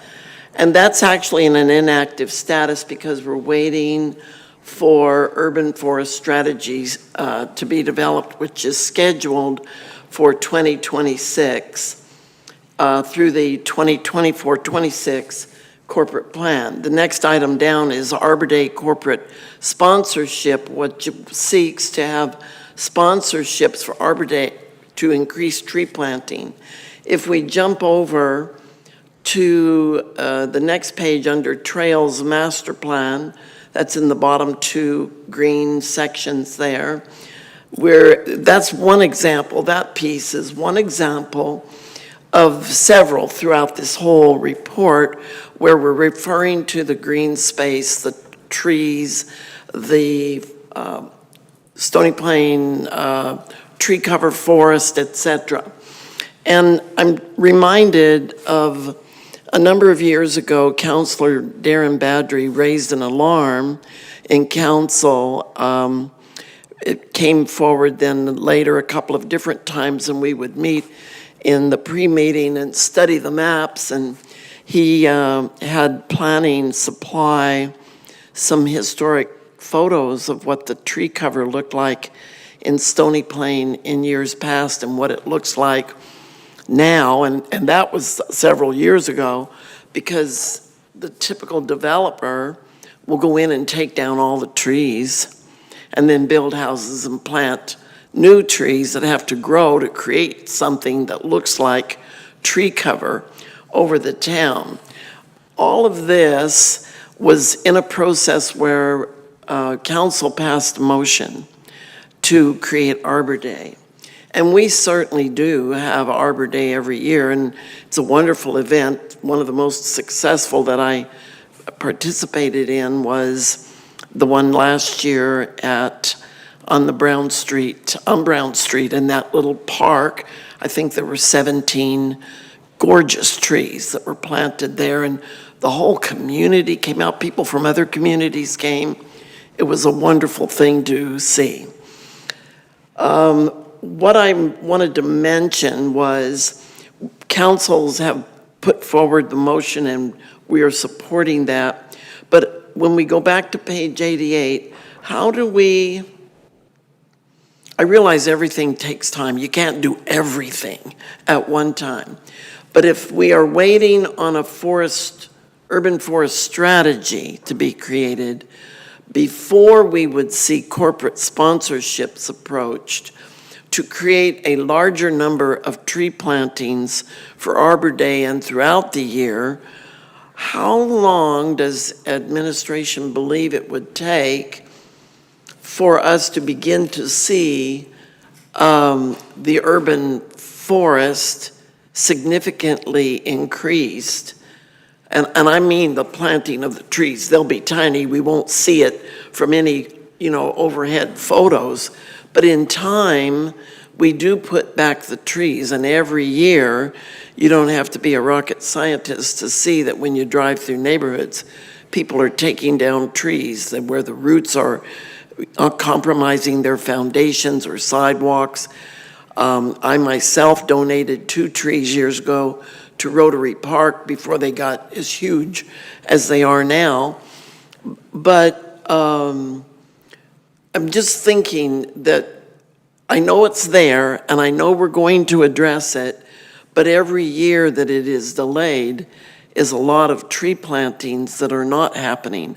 And truly, when I put forward the original motion regarding Arbor Day, I didn't see the town having to pay for the trees.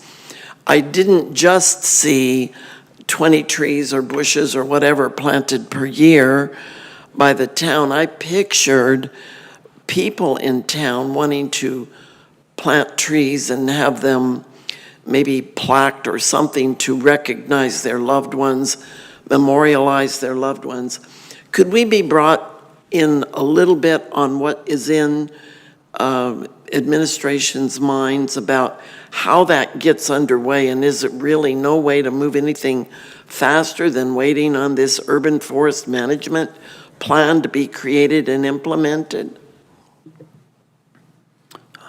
Through the Deputy Mayor to Councillor Hansard. Again, part of this is just setting up a policy framework so that we have some guidance to program development for things specifically tree planting. It's one that we want to do somewhat cautiously in terms of how we proceed forward.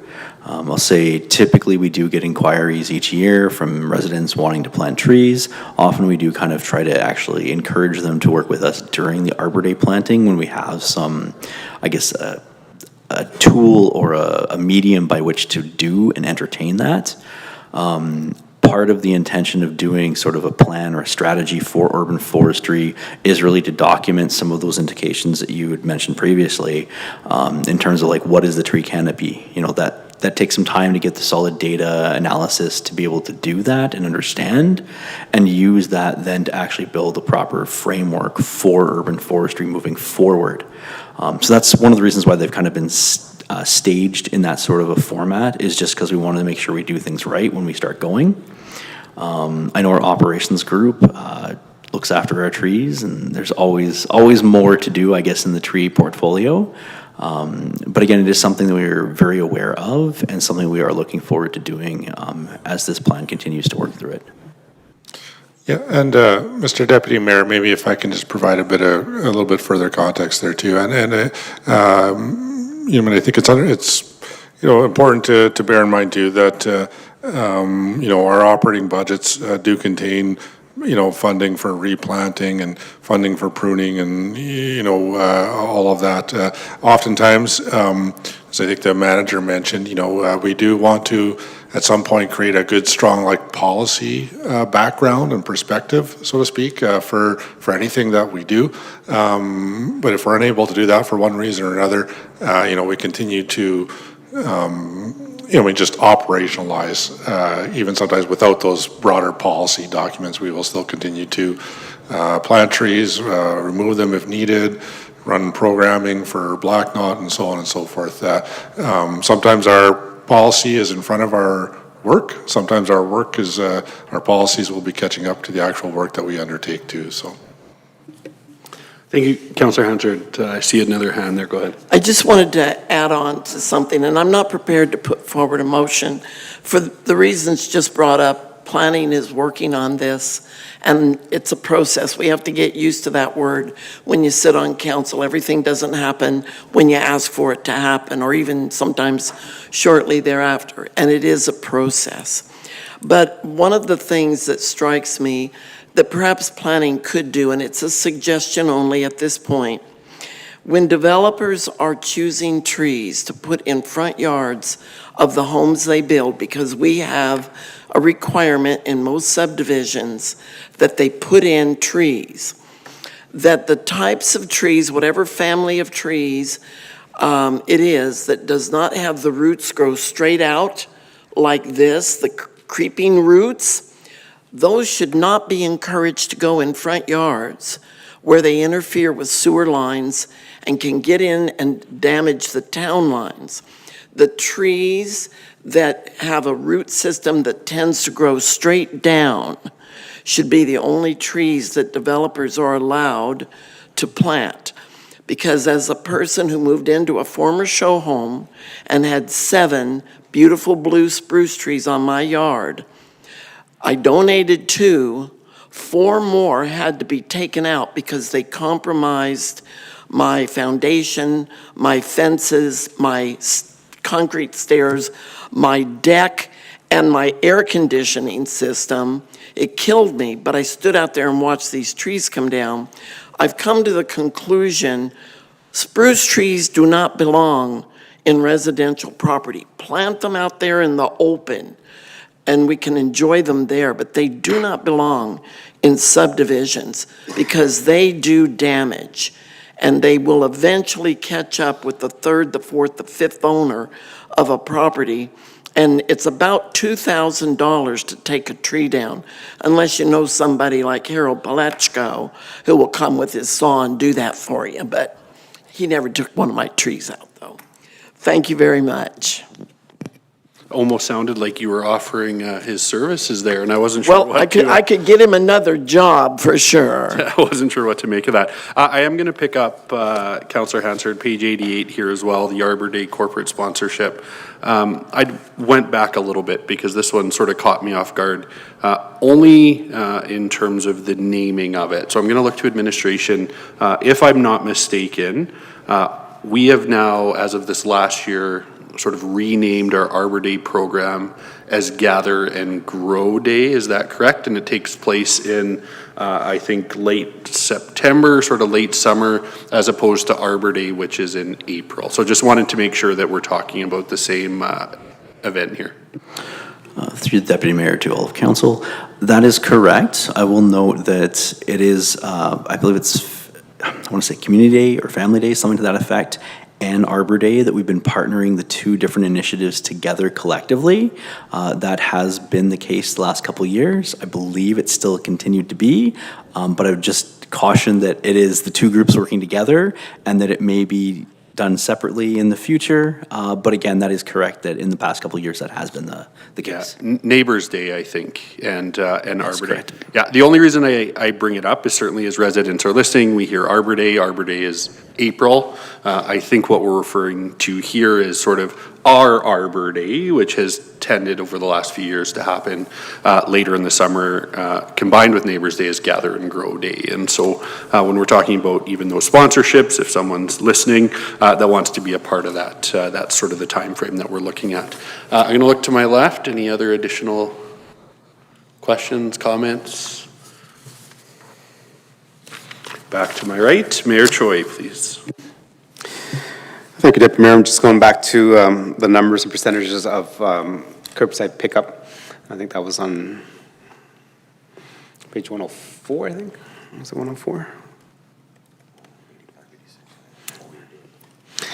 Yeah, I think on that slide there, it says that we achieved the 48% waste diversion from a weekly collection, so I'm guessing that is just curbside.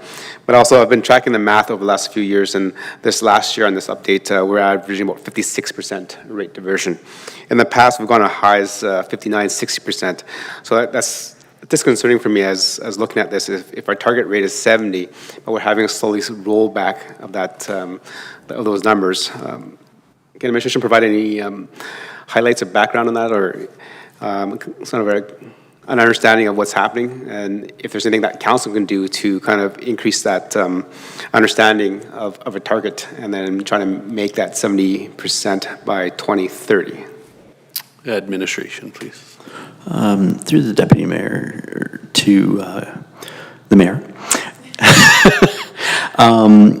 I guess what I'd say is it's a challenging number to achieve, and we do many different things, from our waste app to a lot of the events we hold, to having various different services provided at the Rotary Recycling Center.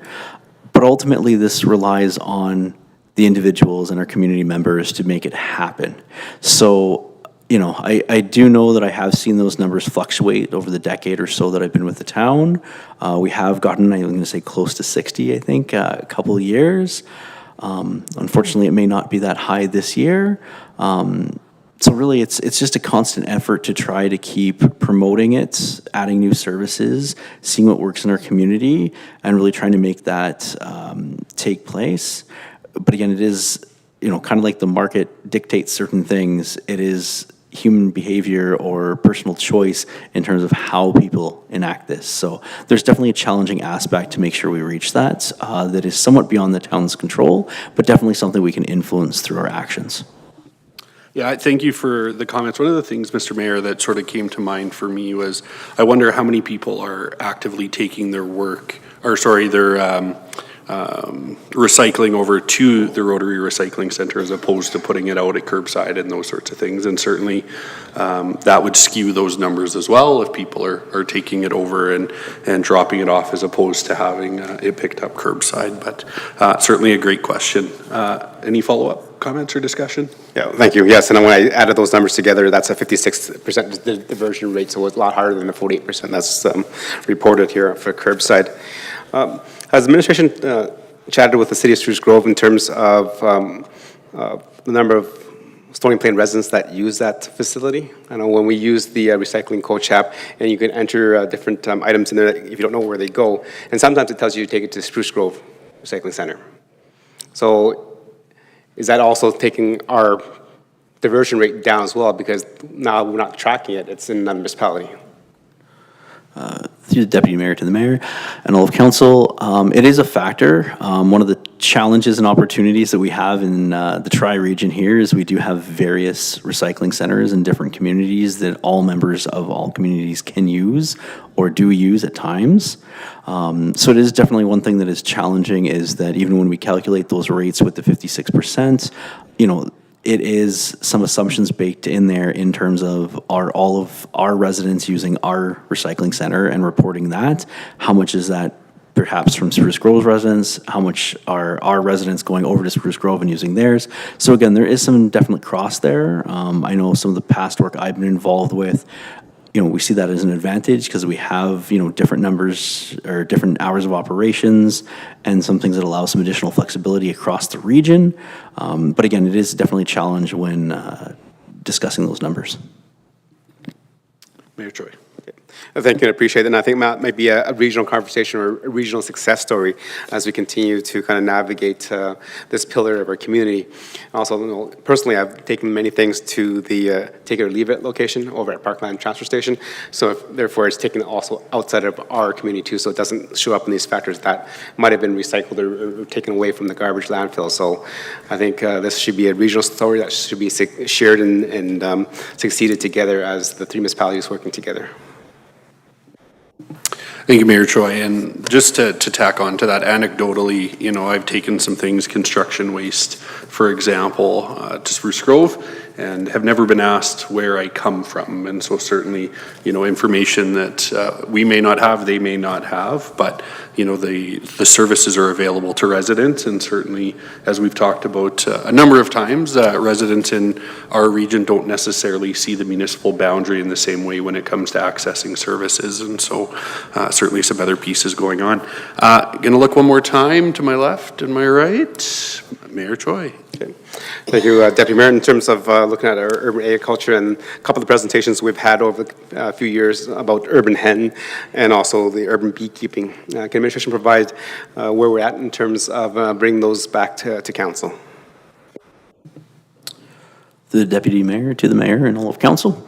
Urban chickens are one of those items that has been both indirectly through the urban agricultural plan on the environmental master plan or the environmental stewardship strategy, too many acronyms here, plan, and is on, I guess I'll say, administration's work plan for 2025 to bring back to Council. Thank you, administration. Mayor Choi. Thank you for that feedback. Thank you. All right. I'm going to look to Councillor Laurie with the motion here this evening, please. Thank you, Mr. Deputy Mayor. I'll move that the 2024 Environmental Portfolio Progress Update be accepted for information. Thank you, Councillor Laurie. Any discussion or debate on the motion this evening? Seeing none, we'll call to question. All in favor? And that carries. Thank you. Takes us to agenda item 7, which is council discussion. And I will start to my left with Councillor Palechko. Thank you, Deputy Mayor. I will keep my words limited tonight. Thank you. I thought you had something to say and I was going to cut you off. Councillor Hansard, please. No, sorry. I am Councillor Anderson. Councillor Anderson. Councillor Deputy dog right now. Sorry, council discussion. Yes, I did want to bring up one thing.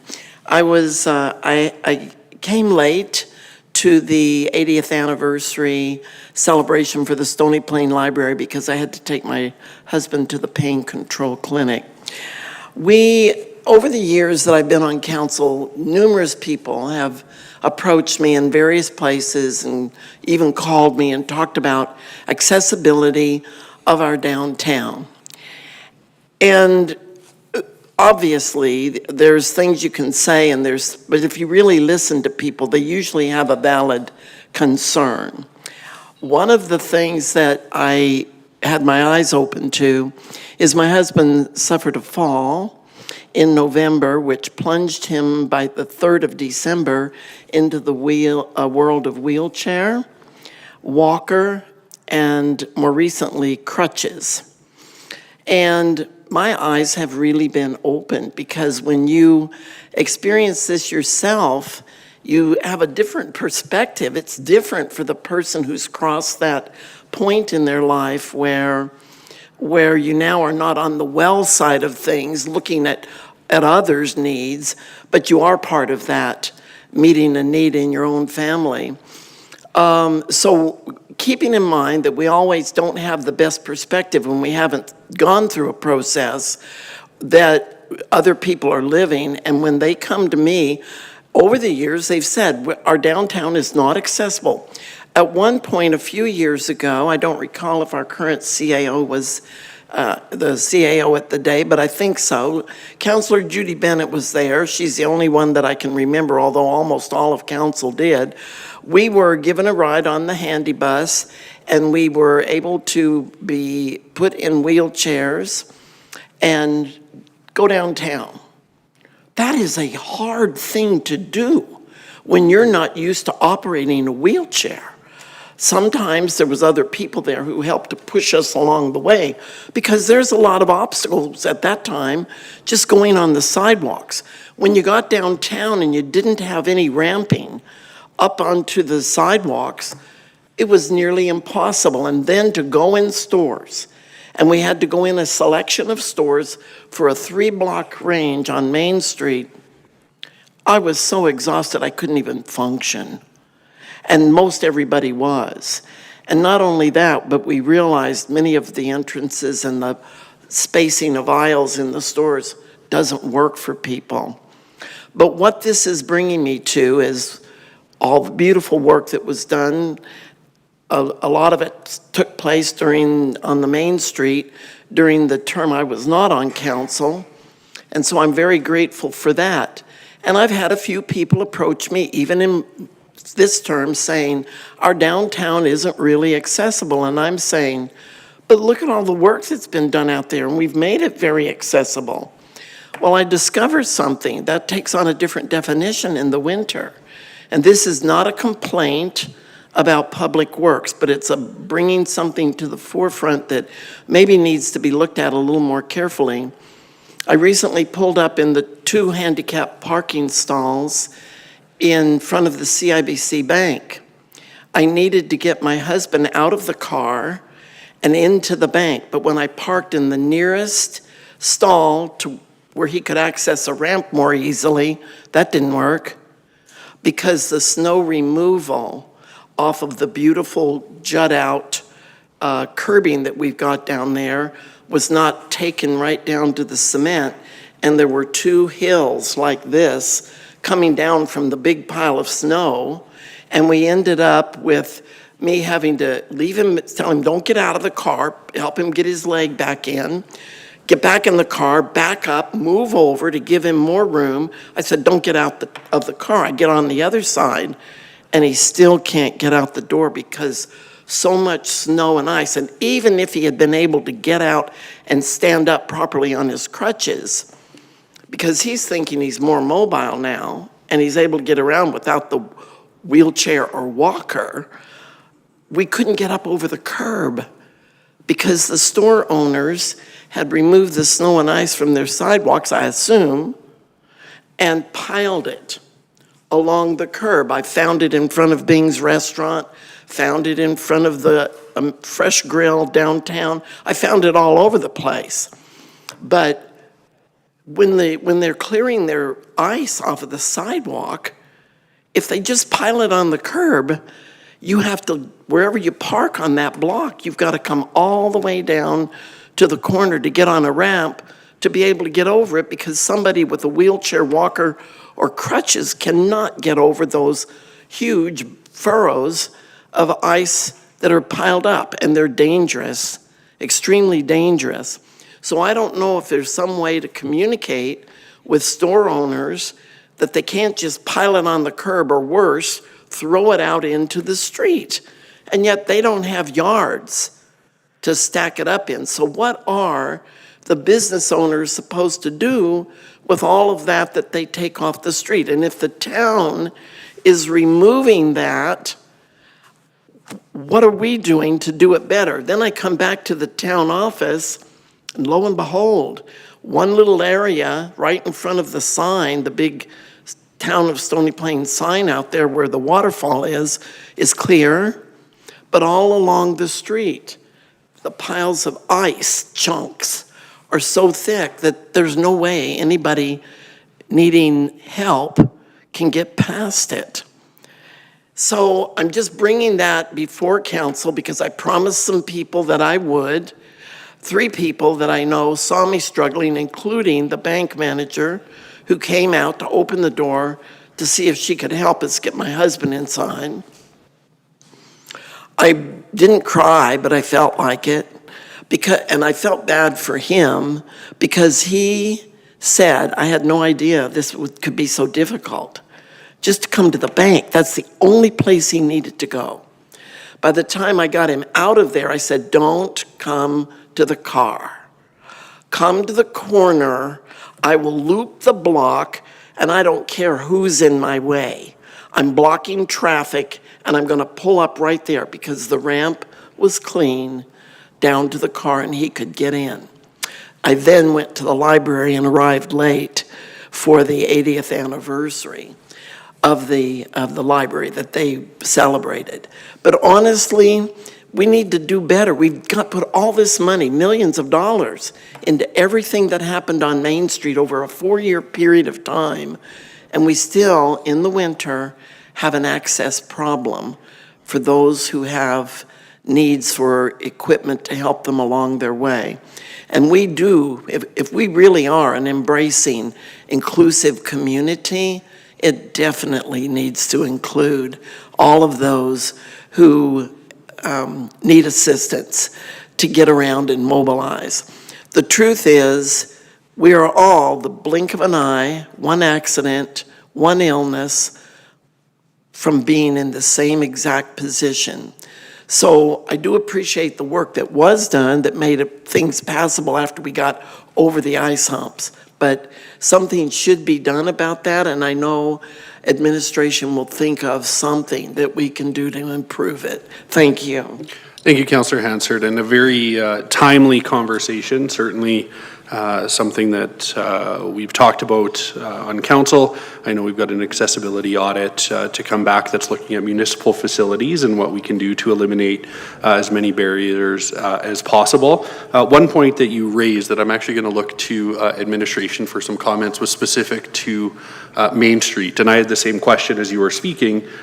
residential, we ask not to go on the roads. We have grassed areas or rocked areas or whatever that we can put the excess snow that we're removing. What is the expectation of business owners on Main Street? Certainly they take care of the sidewalks out in front of their property, but what is the conversation about where that snow goes?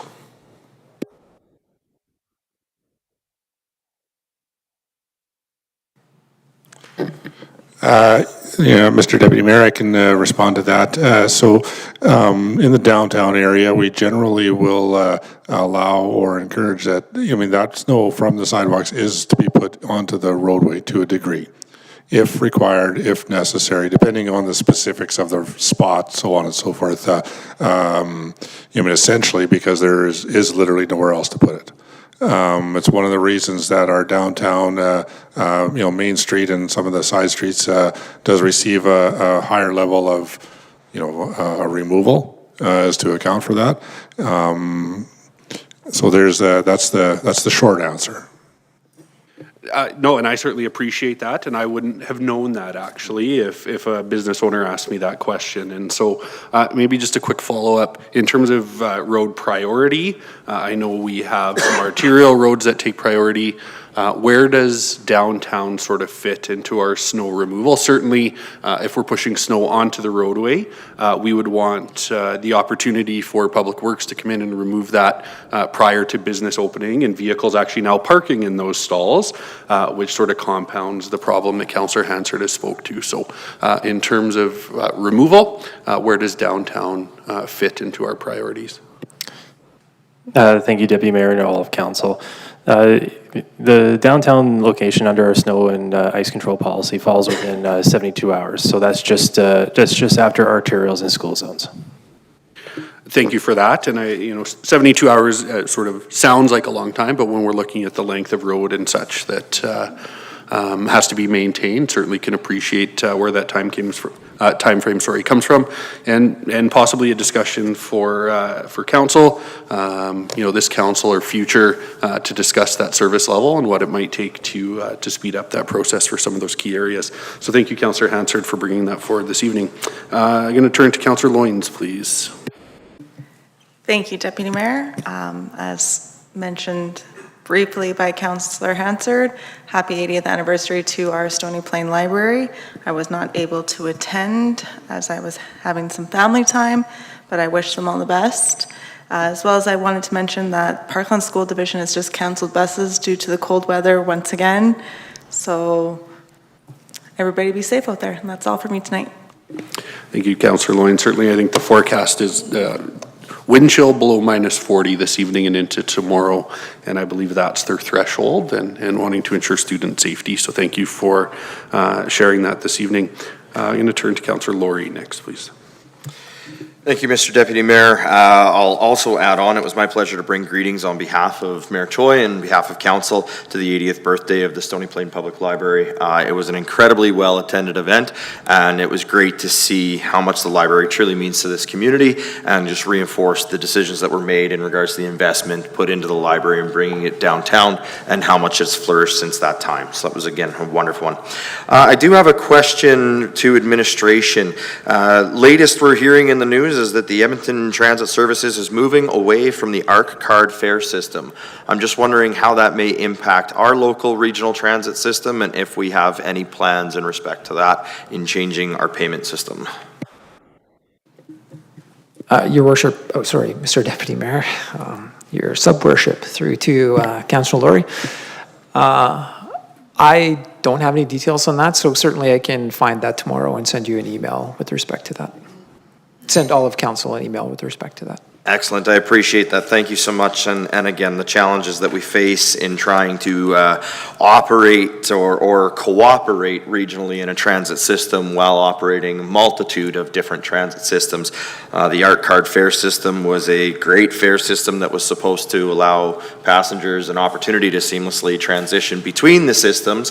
And with that system going away, that certainly starts to spark some concerns as to how that will continue to work moving forward. if somebody should take a bus through the commuter route into the city of Edmonton and then wish to go either within the city of Edmonton or maybe to St. Albert or Strathcona or Leduc and so on. So very interested to see the update on that. The only other thing that I have is just a reminder to council, if they did not receive the email, I certainly can send it. The Alberta Health Services and the Alberta government is doing another local engagement session on Monday, February 10th from 2 to 4 p.m. at the Elks Social Hall in Spruce Grove. You do have to register to attend. I think several of us, or at least a couple of us, attended the first one several months ago as the Alberta government was trying to right the Alberta health system, and apparently the work continues. So if you'd like to attend that, let me know. I will send you the registration link if you have not received it. Thank you.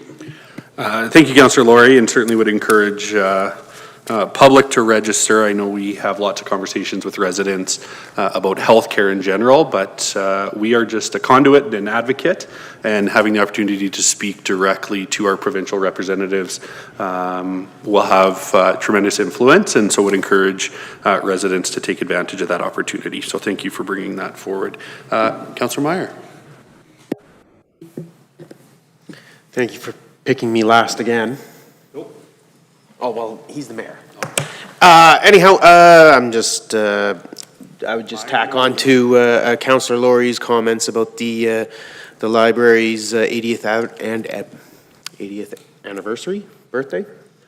Anyhow, it was a great event, a large crowd. You could definitely see how foundational the library is to people's sense of community in Stony Plain, for sure. Especially sharing a few stories with the people gathered. So, as Councillor Loyne said, way to go and congratulations. And so, unfortunately, I also missed a few events. I'm sure you'll share Paddles Up and Nourishing Connections, which I unfortunately was unable to attend. So, that's all for me. Thank you, Councillor Meyer. Mayor Choi, please. Thank you, Deputy Mayor. Yes, just want to thank Councillor Laurie as the previous Deputy Mayor, as you were not available. Brought greetings on behalf of the town of Stony Plain and kind of shared some of my thoughts, what the library means to our community. Definitely the community, the library's been to about 5 places within the town of Stony Plain, and I've accessed the library in 4 of those 5 locations. A little history. You thought I spoke bad English now? I spoke really bad English 45 years ago, and it was it was going to the library, taking up books and attending a lot of the courses and stuff that helped me to get to where I am now today. So again, a great amenity in our community. As I said many times, that library is no longer just bricks and mortars and just shelves and shelves of books. It's a community gathering area where everybody is welcome, regardless of who you are, what you do. It's just an open and welcome place that everybody has the opportunity to check out a book, make some connections, try to improve their education level, do some research, and even there's also computers there where the youth and teenagers can game with their friends as well. I think I just wanted to point out, we just mentioned that it is fairly cold out there, that the bus is not running, so there are a few stay warm locations within the town of Stony Plain, so if you see anybody that may need some help, please assist them. For the evening from 8 p.m. to 9 a.m., the location is the Westview Health Center. We just ask that you please register with the Health Center Security Desk. And also during the day, the Stony Plain Public Library, as just mentioned, is open from 9 to 8 p.m. Please just feel free to warm up there as well. And also, our partnership with St. Matthew's Lutheran Church is open Monday to Thursday, 9 a.m. to 3 p.m. So those are some locations within town of Stony Plain if anybody that needs a little warm up in this cold weather. Thank you, Deputy Mayor. Thank you, Mr. Mayor, and certainly at -40, frostbite happens very, very quickly, so appreciate you pointing out the warming locations and our community partners that take on an important role in our municipality. A couple quick things for me. I had the opportunity to listen to Mr. Tyler Smith at the Nourishing Connections event. He was a survivor of the Humboldt bus tragedy as well as a contestant and winner of the Amazing Race. Certainly his testimony of overcoming adversity through meaningful connections resonated with those in attendance and was a very powerful story that he shared with us. On the same evening, we also had a regional partner, and that's our Yellowhead West Pickleball Club, receive a very, not received, they'd already received it, sorry, through Pickleball Alberta, but had a gathering to recognize being awarded the Pickleball Alberta Club of the Year, and so a provincial recognition in no small part to the programs that they offer for people living with Alzheimer's, I believe, for youth, for seniors, for young people, and so certainly an all-inclusive sport. With that being said, they're offering a free opportunity to play to community youth, and that is February 13th and 14th.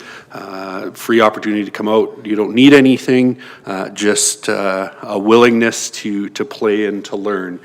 Mayor Choi and I had the opportunity to challenge a youth in our community. I believe he was 9 years old, and his grandmother, who often played together, and disappointed to say to my colleagues on council that we lost that match to that 9-year-old and grandma, but we were competitive, and we look forward to a rematch at the next opportunity. And so if you have a young person in the, approximately 8 to 19 to 15, 16, 17, check out Yellowhead West Pickleball. They get together over at the Stony Plain Pavilion. I know they'd love to have you, and again, no cost for that. With that being said, our council discussion comes to an end. We do not have anything on the agenda for our closed meeting, and so I will call our Governance and Priorities meeting for February 3rd adjourned. Thank you so much. Thank you.